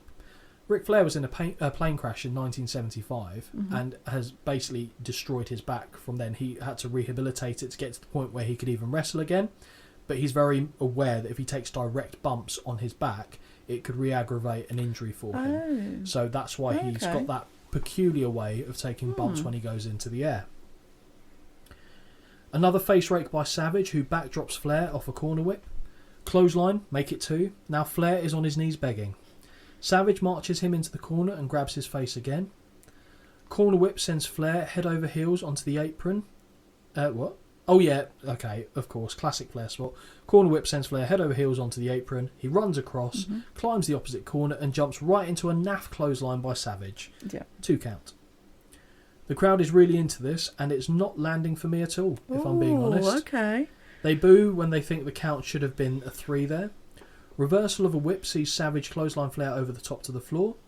Up top he goes and a double axe handle drives Flair face first into the guardrail. We see the champ is now bleeding. Story time, Holly. Oh, okay. This was the time when WWF had a no blood policy, and 2 matches on this card broke that rule. The first was Bret Hart in his match against Piper. Both played it off like it was done hard way, even though this was not the case, and staged a little pull-apart brawl when they got behind the curtain to add to the believability. Both men were asked and said they had not done it intentionally. Now, Flair got colour in his WWF title match. However, he did get in trouble for it, as it was a visible blade job, and he was dished out with a fine by the promotion. Oh. Hefty fine too, as well. So, Flair obviously has made it to look like he's headbutted the guardrail, and you see his hand go to his head. But I don't think it's too obvious. It's just the fact the camera stayed on him. Mm-hmm. But anyway, Brett's very critical of that Flair. He said he basically was there doing this, and to me, it didn't look like he was personally. Savage, capitalising on the injury, rams the champ's head into the stairs and the ring post in turn. Drink. After colliding with the post, I just know the damage that's doing to you internally, just having to say that right now. After colliding with the post, Flair does his classic march forward with purpose before falling on his face. Yes. Love that. Yes. Suplex on the floor by Savage, and they return to the ring. Mounted right hands from the challenger, who is eventually kicks off by Flair. Savage goes up top and connects with a double axe handle that earns a 2 count. Body slam, and as Savage goes to climb, Earl Hebner decides he wants to be the big man on campus and tells the challenger not to take flight, which he of course does and makes the cover. Now this is so stupid. Perfect pulls Savage off the count, and Hebner looks confused even though he is watching him do it and tries to talk Savage out of attacking Perfect. Yep. It's a disqualification. Yeah. The face pull earlier was a disqualification. Macho Man spits at Hennig and chases him into the ring, grabbing him by the tie as the ref once again slides himself between two wrestlers and eventually slides himself between two wrestlers and eventually gets dropped as Perfect cracks heads with him when Savage yanks the tie. Yep. Brass knuckles are thrown to Flair by Perfect, who connects with the big right hand. Mm-hmm. They were wrapped, but that's what it was supposed to be.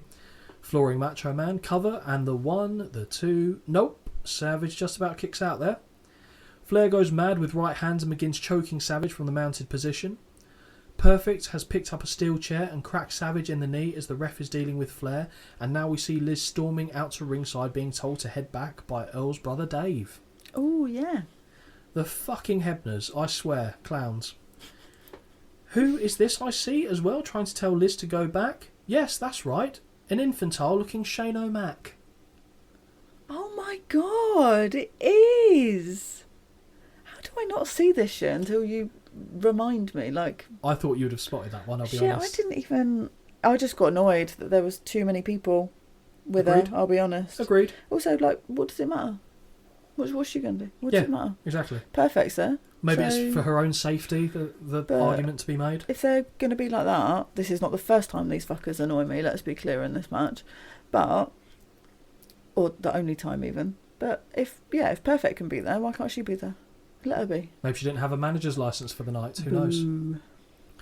Liz, as per usual, is looking absolutely cracking, and we see Flair in the ring working over the knee of Savage on the bottom rope.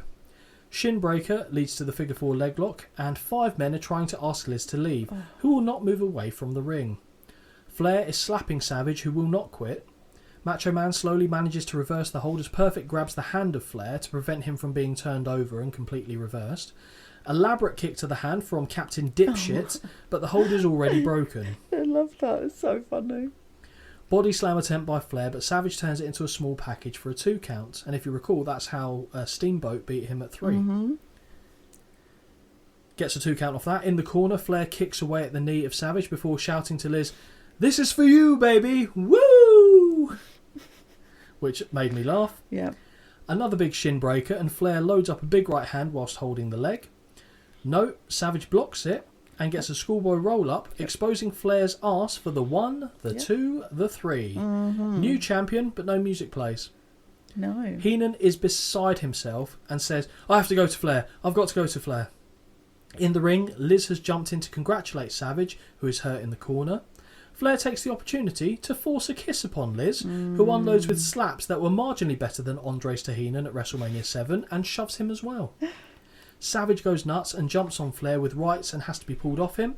This is madness. Now Flair is attacking Savage as the agents basically assist in holding him in place, and Perfect stamps on his nads. Yep. Flair attacks once more, and we see a lot of Flair's blood on the jacket of one particular agent. Yes.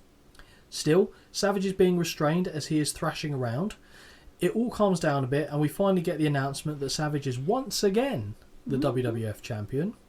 Liz holds the title as Savage is still selling like a champion, and he does eventually raise the title. Pyro goes off on the far side of the ring, which makes Liz jump. Petrifying, by the way. Oh yeah, makes her jump and laugh, and the lamest fireworks go off from the structure above the ring in the daylight. Yeah. Holly, what do you think of the match? I fucking loved it. I loved this, and I didn't think I would. I just didn't think I would, and I watched it and I was like, oh no. Like, I genuinely was like, oh, I'm hooked. Like, it had me. It reeled me in. Wow. Because you didn't know the result, I assume? Nope. Absolutely not. I did not. But, yeah, I don't know. Like, I think because it's Savage. It's Elizabeth. Like, I'm Team Savage. No, so, I gave it a really high rating as well. 4.25. I don't know if that's my highest rating ever. I think it is. Is this your favourite match you've seen? Yeah, I've literally written, I loved it. It was entertaining. A lot of content. It was a ride. My guy won. So much drama. Fucking loved it. And Flair at the end doing a little homage to the Red Rooster, I think. Yeah. The little strut. And his hair. Yeah. Just made me laugh. Well, obviously he's not, but... That's why Terry Taylor was given the Red Rooster gimmick, because they said you're basically a mid-card Ric Flair, so we can't have that. But I really freaking loved this. Do you want to know what Big Dave's score was? Oh, hit me with it. 4.25. Fuck off. Are you serious? Wow. I mean, I don't know if I take that as a compliment, because I know a lot of people moan about his scores, but I'm fucking chuffed with that. 3. Yeah, okay. And the reason why is the second half of the match was much better than the first half, I thought. But the first half of the match felt awkward. It felt like they weren't quite sure what they're supposed to be doing with each other. Yeah. And it wasn't quite landing for me personally. And I think I'm in the minority. I think a load of people did really like this match, but I cannot give it higher than a 3. Okay. But the second half really won it round. Because if it had stayed like the first half, I'm not going above 2.5. Oh, okay. But I'll give it a 3 because it did start to win me over towards the end. Although, again, a bit of a lame duck finish, which is a theme of the night, I think is fair to say. But yeah, you were bang on with Big Dave for that. Yeah, I just really enjoyed that. Because I was shocked when I saw that score. I went, oh, really? Okay. I don't know. For me, it's the theatrics. Like... And also, this is the midway through the show. So in the W format... Yeah, but this made me nervous. Because I stopped after this and did the rest like another day. Yeah. But I was like, oh, crap. Like, we've really fucking peaked here. Yeah, a spoiler alert for anyone watching who hasn't seen the show. We've seen the best matches of the night. Oh, yeah. By a country mile. By a fucking mile. By a country mile. Yeah. Mine is obviously the Intercontinental title match. Yours is this match. Yep. This would probably be, like I said, based on my scoring, I think this is the second best match of the night. Just stop the event here. Yeah, that would have been great. An hour and a half done. WrestleMania. Bosh. Wow. From there, we go Sean Mooney interviewing Ric Flair and Mr. Perfect. Perfect says Savage was nothing like a macho man as he used the tights to pin Flair, which is true. You see that? Yeah, he did. Heenan runs into the interview and says he could see on the screen that Savage has the tights, and his voice cracks beautifully as he says, everything will be fine. He'll be fine. Mm-hmm. And he goes, well, not fine, but, we've got evidence. A remarkably calm Flair, with spectacularly blown out hair, half of which is covered in his own blood. Now he starts shouting and saying Savage will now claim he is a 2-time champion and that he has claimed the love of that Jezebel, Liz. Flair says that to beat him once means nothing to his career. See if he can do it again. Perfect says, like your old lady, you're going to be damaged goods. He says Flair has never taken a shortcut like Savage did, and that Flair is the greatest WWF champion of all time. I mean, ignoring all the shortcuts in this match alone. They see the footage, and Heenan points out again the tight pulling. Flair says that every time he sees her, he will kiss Liz on her, and I quote, moist, wet lips. Yes. Wouldn't advise that, bud. I do have to laugh to myself thinking how much Savage was probably legitimately going nuts over this. Part of me thinks it was a rib by Vince to put a clearly paranoid man's wife in an angle with the biggest womanizer in all of pro wrestling. Incredible stuff. Yeah. And basically the storyline going into it, if it wasn't clear, was Ric Flair said that he used to date Elizabeth. And what they did for WWF Magazine was they staged photos of Ric Flair and Liz. Kind of. Oh, but weren't they like photoshopped? Yeah, they were. As in, it was Savage in the pictures. Wasn't it was Savage's household. Yeah, which was funny because for the photo shoot where they then did the same photos with Flair, so it wasn't Photoshop per se. Oh right, yeah. They literally went to Savage's house, and Elizabeth had to pretend that she was kind of schmoozing up to Flair in Savage's own house, which I think's amazing. And now we get Holly, one of the most spectacular bits of business I think I've ever seen. This is unreal. And I'll apologise ahead of time because I'm not going to do it justice, but let's be fair, we know I'm going to give it a go. Oh, I'm prepped, I'm ready. Mean Gene interviews Savage and Liz. As Savage is introduced as the new champion, so he's with his arm over Liz for support, he shouts, "Oh yeah!" right away before anything's even started. Mean Gene asks if this was a questionable win over Flair. Savage, "This was just a piece of what I wanted to get from you, Flair. This is what makes you tick. This is what makes you tick. This is what makes you tick from the inside out. Yeah!" He wants the whole Nature Boy and the whole Nature Boy package. Wow. Oh. Yeah, not my best work, but... This made me laugh because actually, even as he's walking away, all you can hear is him saying, "Oh yeah. Oh yeah!" It's not even in camera anymore. No. But you can still hear him jabbering away. It's I great. loved it. Absolutely loved it. It's great. And apologies for that poor impression, but I had to. I could just not do that. Funny. Again, it's this is what makes you dick. Yeah. Yeah, Ric Flair, Like, it's just he's getting so pent up about it. It's wonderful. It's brilliant. What he did to Liz was doing the impossible, and it doesn't matter if Flair is in the parking lot because Savage will do anything to win. Gene wants a word from Liz and asks her if she now feels vindicated over this. Savage hands her the titles, says, "This is yours," and gets her to leave. Now Savage begins ripping his shirt and saying, "Flair can have all of me. Mr. Perfect isn't perfect. He isn't perfect. Nobody's perfect." Savage walks off screaming, "Oh yeah!" Again, it's just surreal. Brilliant. Really enjoyed this one. Yeah. Really enjoyed this one. Really. It was just the levels, like you said, the ride of a match going up and down, just fantastic. From there, we go to a WrestleMania press conference. We see a table of wrestlers sitting down where President Jack Tunney announces who's the #1 contender for the WWF title. Sid has a shit-eating grin on his face, but that soon changes when Hogan is announced as the challenger. He grimaces, scrunches up the paper that he was holding and throws it. He's not a happy man. Justice. "Now what you did, Jack Tunney, was bogus! The most bogus act you've ever pulled off." He asks if he was overlooked because he's not a big movie star, but Holly, there's no way that could be the case because Hogan isn't even a big movie star. No, true. That was bogus! Fucking great. We see footage from Saturday night's main event where Segan. I've got Sid. It doesn't even say Segan. Event where Sid was tagged with Hogan against Flair and Undertaker. I see what you've done there. I don't know how I have. Sid walks away as Hogan goes to make the tag, which actually played out quite well. Yeah. Your boy Brutus goes to plead with Sid to come back, but no luck. Mm-hmm. At the Wrestling Challenge, Sid threatens to rearrange Beefcake's face again, and he smashes up the barbershop window with a steel chair. Story. Oh, okay.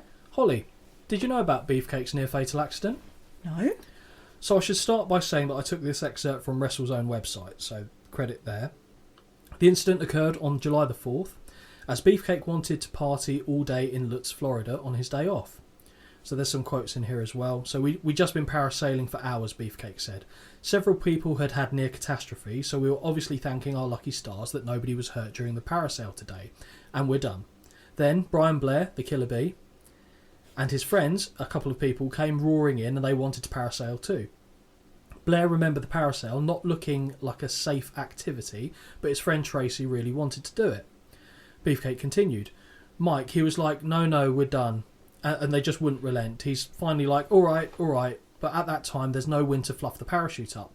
So I'm out in the shallows here trying to get the people set up there on the grass. We got everybody ready to go. Mike just said, fuck it, I'm going, and just took off. Blair remembers Beefcake dropping his hand and turning in, putting him right in Tracy's flight path. Tracy saw she wasn't getting enough air, so she pulled her knees in to try and clear Beefcake's face. However, it all happened so fast that nobody had time to yell. Everything I worked for was gone.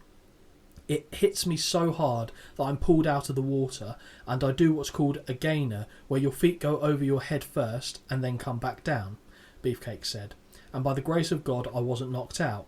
And I'm down, like with my hand in my face, trying to get my shit together. Can't see a thing, can't breathe, and nobody has any clue that I've been mortally injured. Blair ran over to check on him and discovered Beefcake's entire face was shattered to the point that Beefcake was trying to hold his upper jaw up in order to speak. I didn't know anybody could be hurt that bad and still kept alive, Beefcake admitted.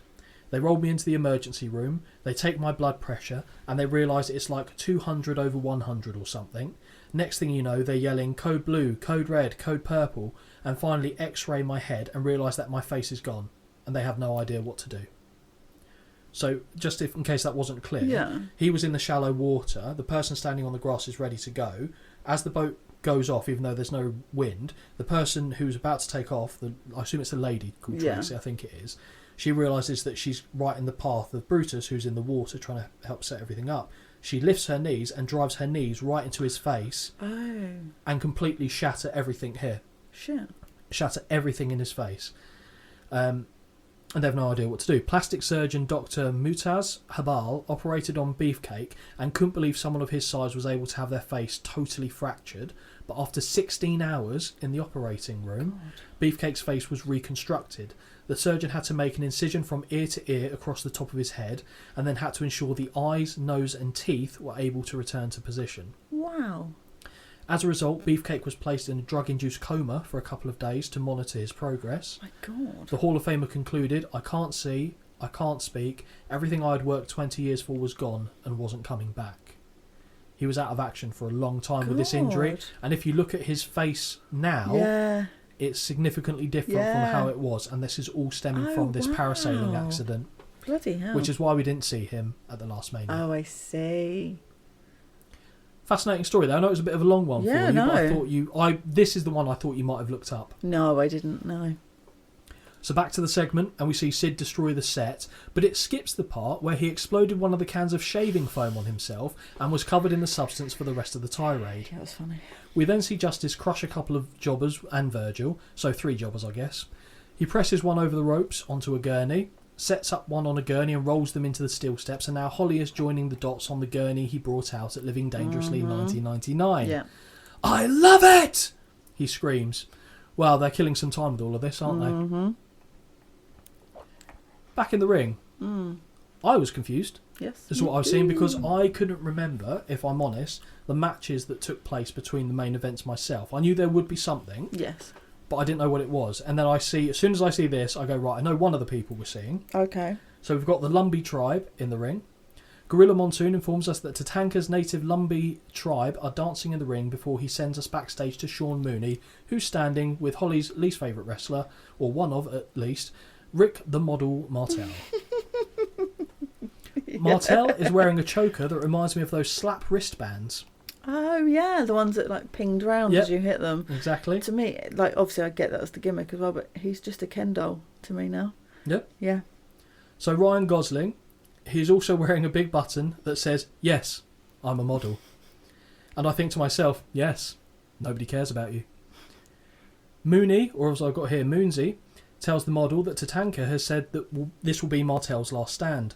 Martel doubts it and refers to the tribesfolk as unsophisticated. Martel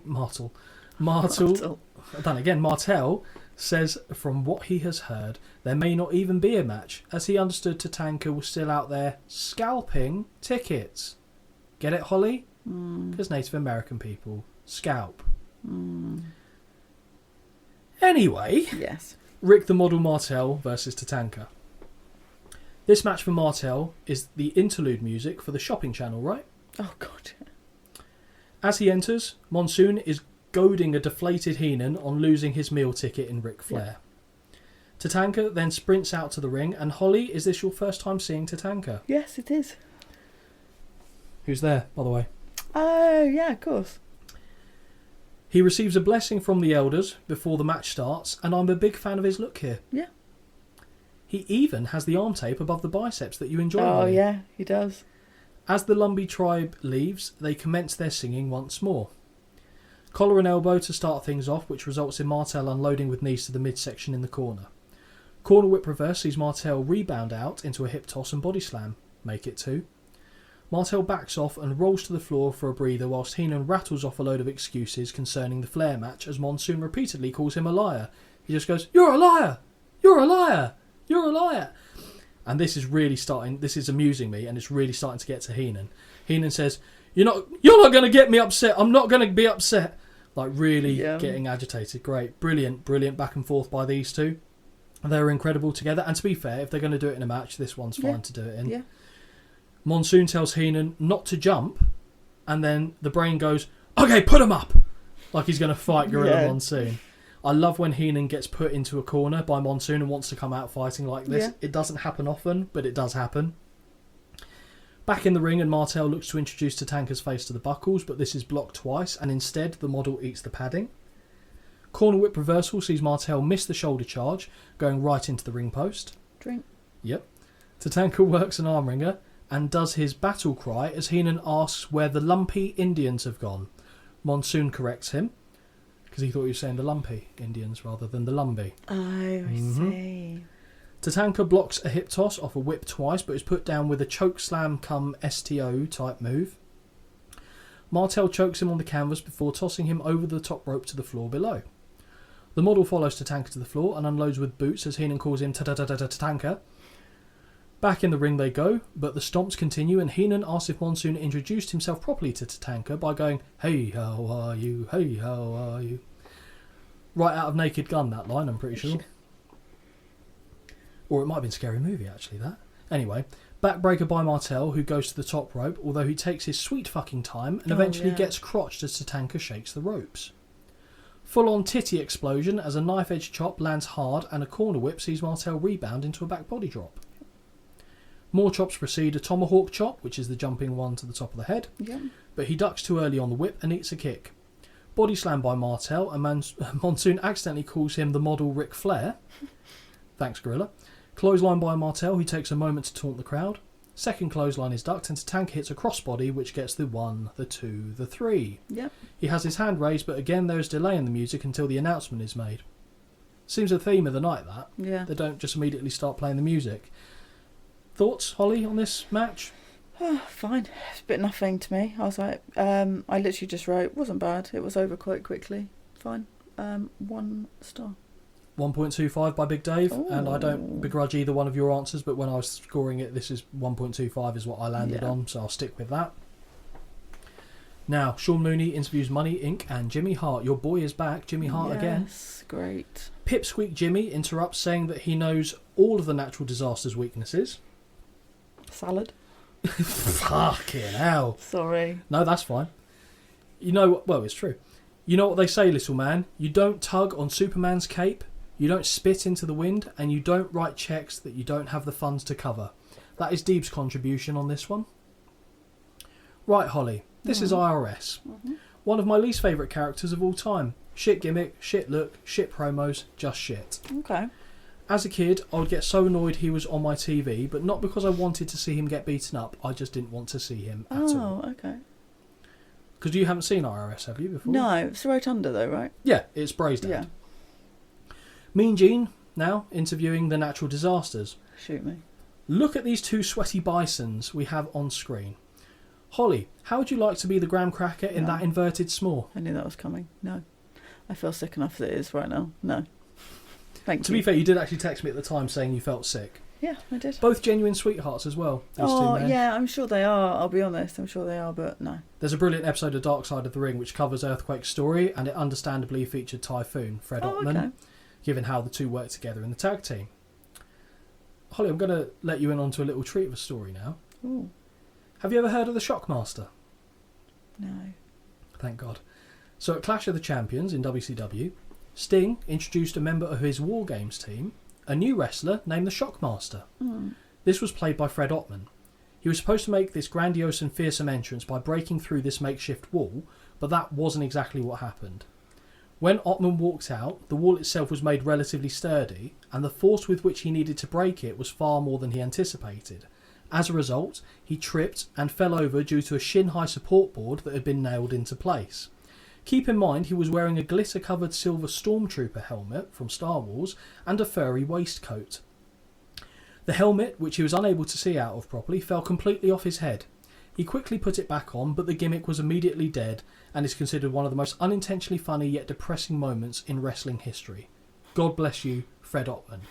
I'm now going to pause the recording because I need you to see this clip. Oh, okay. So we're back. I've just shown Holly the Shockmaster clip, which is the first time she's ever seen that. Brilliant. Yeah, poor Fred Ottman, I think, is the takeaway story there.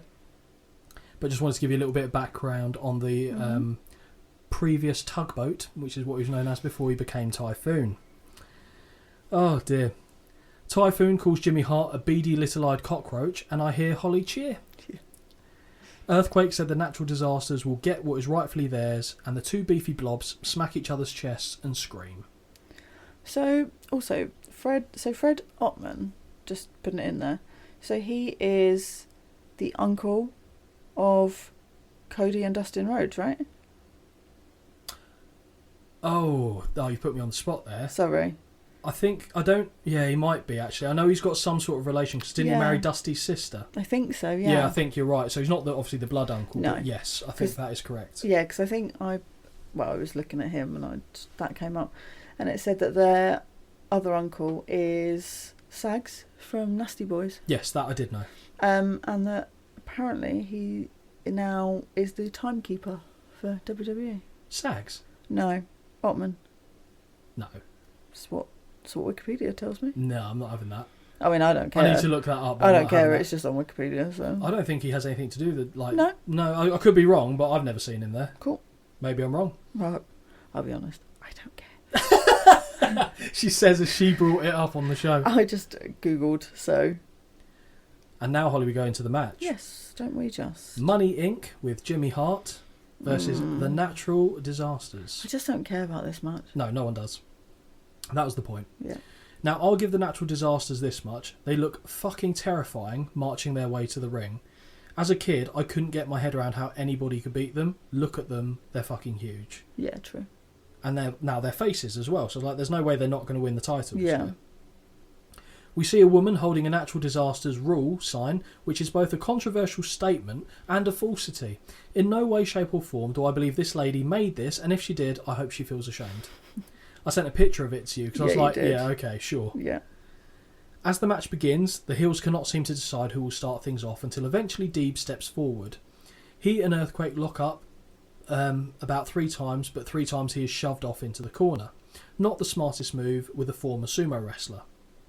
Top wrist lock attempt is thwarted as Earthquake powers Deebs down to the canvas. I actually quite like that bit, to be fair. Yeah. Deebs rakes the eyes to get an advantage, but the whip attempt is reversed and he gets a hard clothesline. IRS runs in and gets the same, and we see a WrestleMania double noggin knocker by the Disasters on the champ, so at least you get that out of this match. I do. IRS now in the ring and he tries an arm wringer, but this is quickly reversed as Quake lays in with some strikes to the appendage.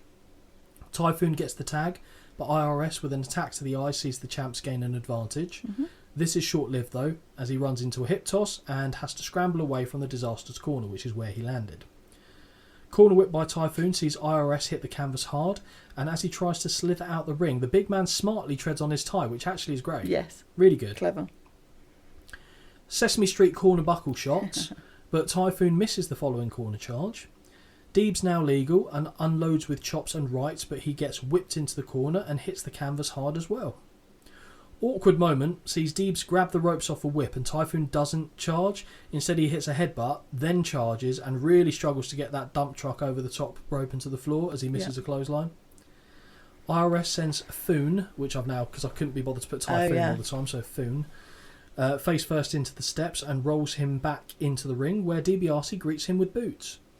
What the shit is this sell off a double clothesline? The big man takes a diving side header to the canvas and IRS gets a 2 count off the following pinfall attempt. He just kind of fish flops through it. It's odd.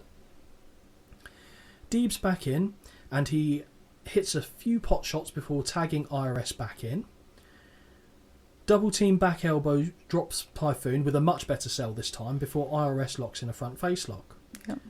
Quake makes the tag, but Gorilla's Kid did not see it and sent him back out, because obviously Gorilla's Kid being the ref in this match, Joey Morella. Double team by the champs only leads to a 2 count for Deebs. Typhoon ducks a clothesline off a whip and struggle runs into both men, dropping one another with double clotheslines. It wasn't nice to see. Quake and IRS tagged in, and the Disaster unloads with corner attacks before whipping the champ into the corner. A leaping kick to the stomach actually made me laugh, which I don't think was the intention. Did you see that? He did like a corner Karate Kid kick. Very funny. I don't think that was the intention, but the clothesline after the whip has IRS on the canvas. All 4 men in the ring now, and from the corners the heels are whipped into one another. Deebs gets clotheslined to the floor by Quake as IRS is splashed by Foon. Quake signals he's going for the aftershock, but as he hits the ropes for a second time, Hart pulls IRS out the ring, resulting in an eventual count-out. Why didn't they go and get them and bring them back to the ring as we see in so many other matches? True. They had ample time. True. What a shitty end, and the Disasters rightly don't want to celebrate their win. Yep. Thoughts, Holly? That was wank. It was wank. Yep. Not the good kind. It was just not a fun experience to watch that match. I'm very interested to know your score. I think I've probably got a guess, but what did you score that? Nada. Nil point. That would be my score for this one as well. Yeah. Big Dave doesn't let us down, -2 stars. Fair, okay. Kind of get his frustration with it. Yeah, though, this one's time. just... And also, like, this was such a drop from, the match that I Savage really and Flair. rated highly. I was just like, oh, God. The one after it you didn't mind, but this has fallen off the radar. Yes. What I didn't appreciate about this was the fact that it's their biggest show of the year and they're continually putting non-finishes. Yes. And this isn't the end of the non-finishes either. I just found it massively painful, to be perfectly honest. Didn't like it. 0 stars. Yeah. That was my summary. No. I borderline started to get angry with it, but only when Hart pulled them out. And I was like, no. Yeah. But there you go. Backstage, Mean Gene interviews Brutus. Oh, I've missed him. Brutus wearing what looks to be the aftermath of a receipt shredding binge. The outfit of the night for me. And his tights have seen at least 3 or 4 rounds of shelling. Grenades everywhere, Holly. Grenades I know what everywhere. that means now. Yeah, not testicles. Mean Gene doesn't say what a package, but he does refer to Brutus as one of the all-time greats, and I expected to see him coyly smile, but he didn't, so he meant that legitimately. Yeah. Gene basically says old Brutus is here because he's one of Hulk's best friends, and the barber goes on a soliloquy about their friendship. In summary, he says he's here to support Hogan, and he is the #1 Hulkamaniac, and that Hulkamania will live forever.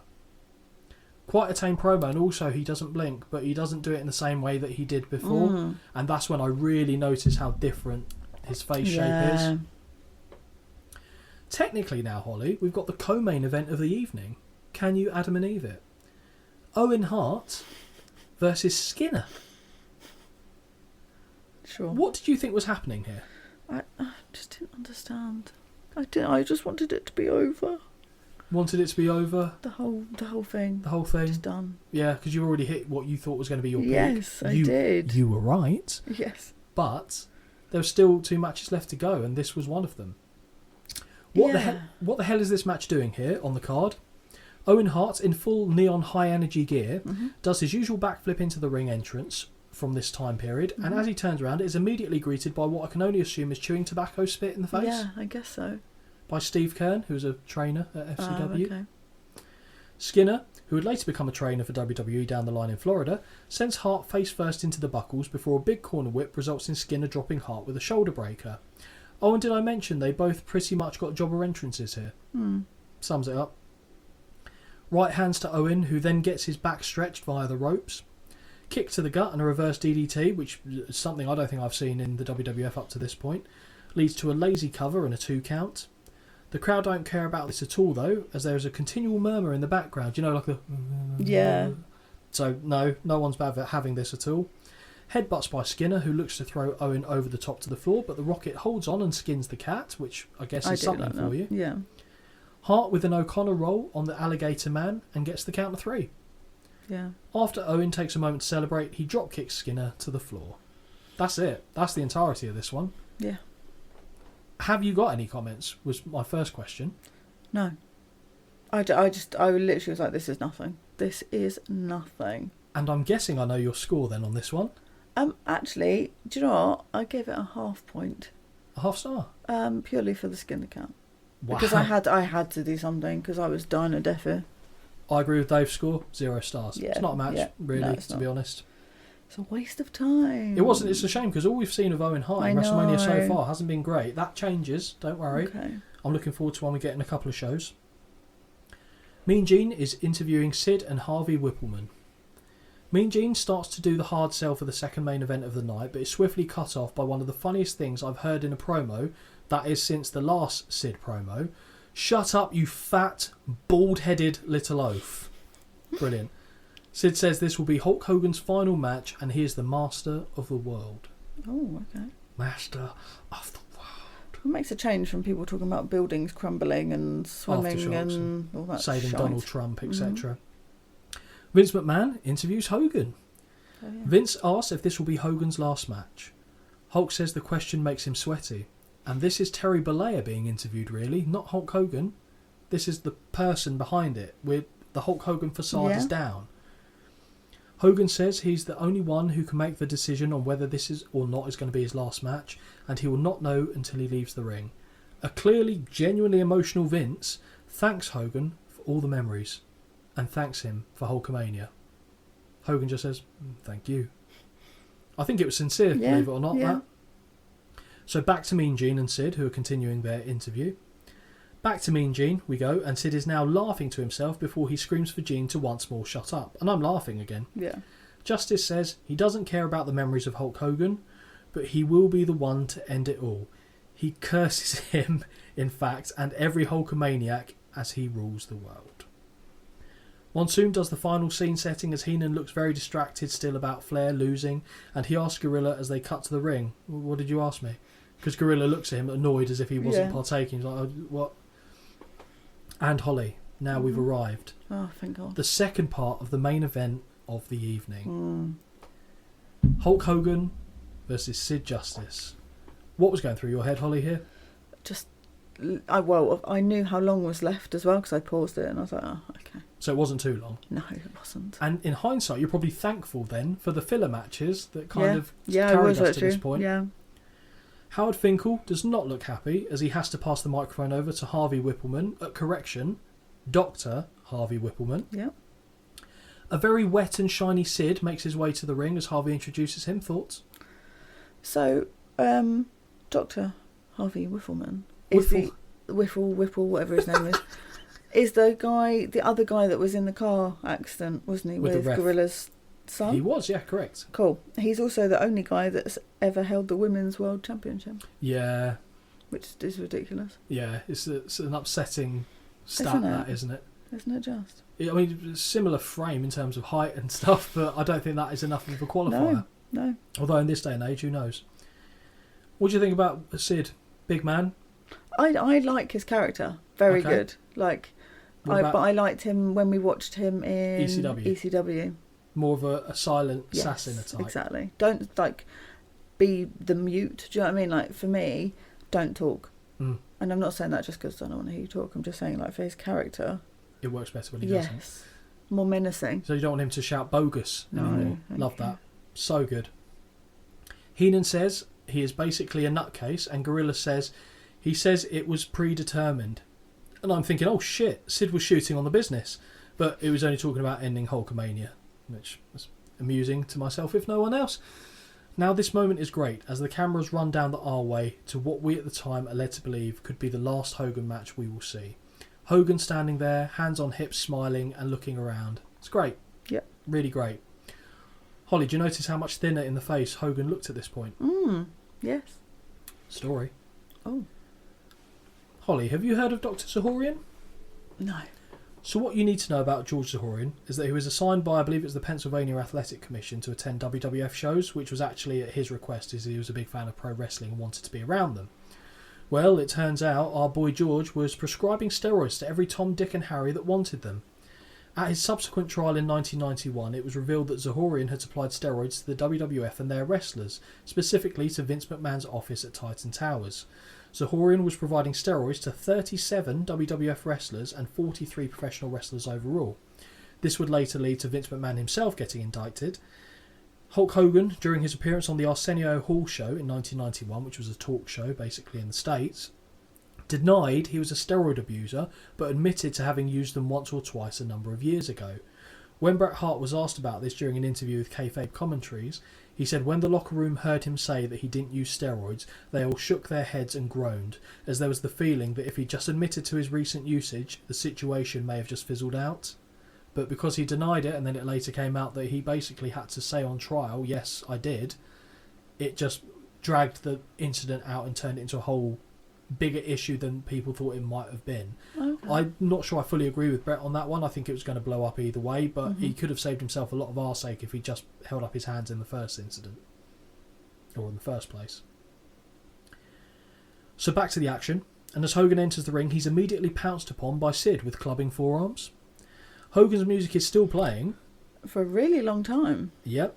As Sid throws Hulk's bandana to the floor. Well, he tries to, it still lands in the ring. Yeah. Sid drops down off a whip, but Hogan halts his run and starts to unload with big right hand, sending the big boy to the floor. Hogan beckons Sid into the apron and clubs him in his chest like beats of the ballroom that Sheamus does. Yes. And after that, he cups his ears to the fans. Yeah. As he's doing that. Hogan basically then does his post-match routine pre-match as he panders to the fans who are going nuts as he rips his shirt off. Only now does the music stop and the bell sounds with Sid starting to walk back up the aisleway. What the fuck are they doing? Second time they've done that. Heenan says, look at these people going, Hulk, Hulk, Hulk. They act as though he's a god. He's just a human. An annoying human. Like that. Sid re-enters the ring and the two men have a stare down before he drives his knee into the Hulkster's midsection. A couple of boots see Sid claw at the face of Hogan in the corner and the crowd is still very loud at this point. Yes. It's like they've woken up from a slump. Yes. Hogan is knocked down to his knees and we see the same series of moves that started the match, preceded the match I should say, with the drop down ending with Hogan punching Sid out of the ring again. After a brief regrouping with Whippleman, Sid signals to the crowd to keep the noise down before returning once more. Hogan's hair is so straight, it is fucking horrendous to behold like this. I don't know, Holly, if you had thoughts on that. Yeah. Oh. Wasn't good. No. Sid signals he wants a test of strength and Hulk accepts but is slowly brought to his knees as he's overpowered. Hogan is looking to the fans for support and they rally behind him as he tries to regain his footing, but not on this occasion. Second time's a charm as Hulk gets to his feet, but he's backed into a corner and kicked in the gut. Corner whip reversal and Sid is met with a corner clothesline by the Immortal One. Hogan jaw-jacks with Whippleman before walking right into a goozle by Justice and we see a poopy one-armed chokeslam. Sid drops to one knee and does almost an Eddie Guerrero taunt to the fans here, where he's on one knee and he's doing that with both his hands to the fans. I see. And I just think Eddie Guerrero when I see that.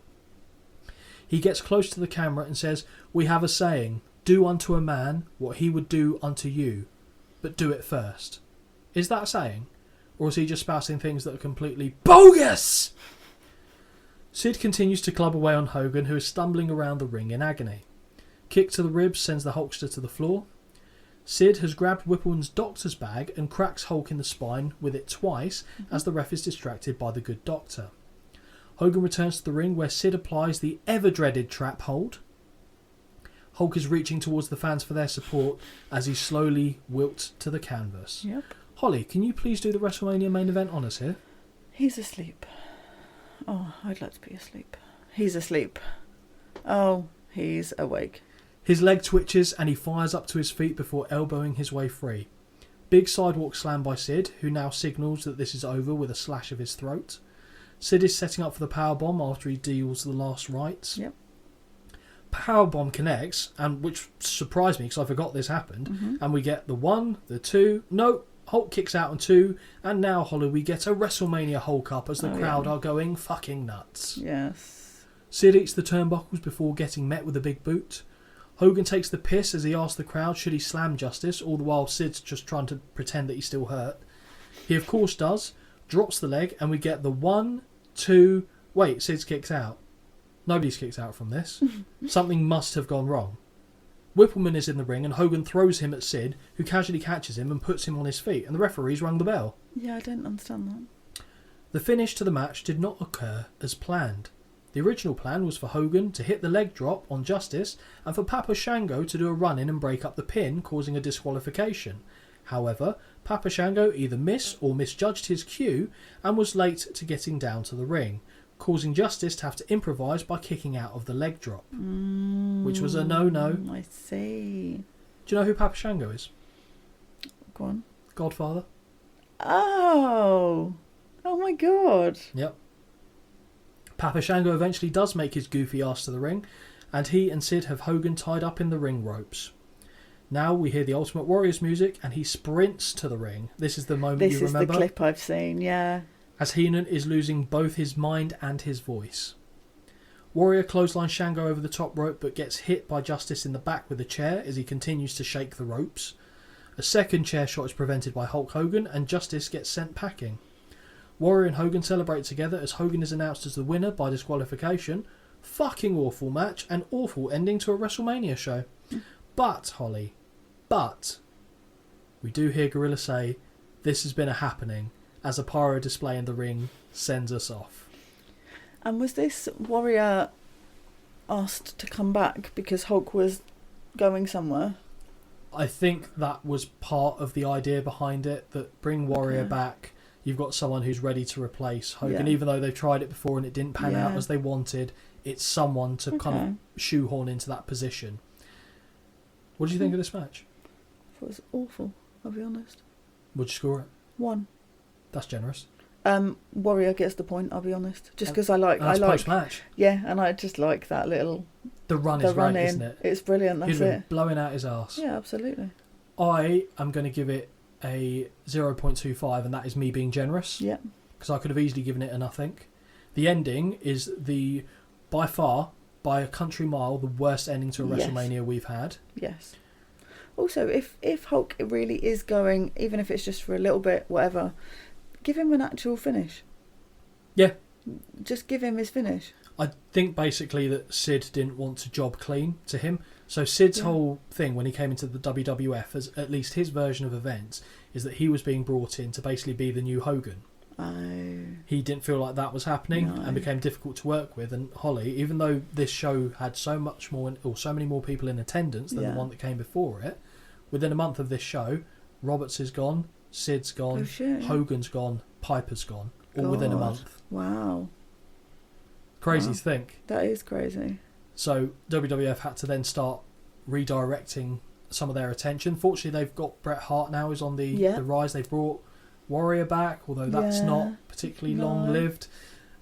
So they're hopeful that they're going to continue in the right trend. But the mid-90s for the WWF was their worst business ever. Right, okay. And they came close to being out of business in that period, with WCW starting to surge. Oh, okay. So we are now entering the period where WrestleMania 10's good. The next WrestleMania it's a slog.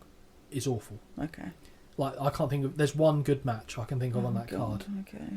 So it is not easy watching. Fortunately, we've got another episode between this and that one. Yeah. And even though... So, granted, this match, I didn't tell you Dave's score, -2. Yeah. Again, I can't even be angry at it, to be honest. I don't necessarily, want to see negative scores, but in this instance, again, I'm sympathetic towards it.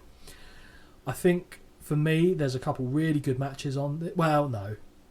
There's a really good match on this and a pretty good match, in my opinion. Yeah. You think there were 2 really good matches on here. The opener was absolutely fine, worked for me as well. A lot of the rest of it was forgettable, but it's still not considered to be one of the worst WrestleManias. No. No. When it's brought up in discussion, there's 2's brought up, 4's brought up, 9 is brought up, and I want to say it is 11 that's brought up as well. Oh, okay. So they're the ones, and on the positive side, there's one as well which is much later on, but on the positive side, we've passed most of them already, or at least half of them. What would you score this show out of 10? I actually gave it a 5.5 out of 10. Fair. Because it really peaked. Like, the beginning was like a steady rise. Enjoyed it, loved it, bosh. Yeah. Like, it fell off a cliff for me. It really did. Yeah. It really did. I'm not a mile off your summation, but I think for only the second time we've ever done this, I'm going to give it a lower score than you did. 5. Fair. Fine. Like I said, had it been an hour longer, I think this could have been the absolute drizzling shits. Gotcha. It's a shame that they couldn't go with the Hogan Ric Flair program like they wanted. WWF title match to me was lacking, although it did massively improve in the second half. I love the Bret Hart Piper match. Again, if that wasn't on here, I don't know what I'd have done. Yeah. So for that reason, I can't go above a 5. But that's being carried by a few things rather than the other way round. That brings us to the end of WrestleMania 8, Holly. Yes. Are you pleased to hear? Yes. Go home, go into your cocoon, I'm ready have a sleep. now. Yes. But before we do that, we've got to go through the usual bits of business and direct people towards the socials. Yes. So Gmail is wintwicepod@gmail.com. And then Instagram, YouTube and TikTok are all Win Twice Pod. Indeed. So anyone who's got any show recommendations, we've done a few shows for people already. Drop us an email with your thoughts on the show, and when we come to review that show, we'll make sure that those are read out. Another little shout out, thank you to Tito for the bit of an insert that we've included in this. That's good of him. But otherwise, guys, thank you very much for watching this. Hopefully we'll see you for the next one. Until then, take care. Bye.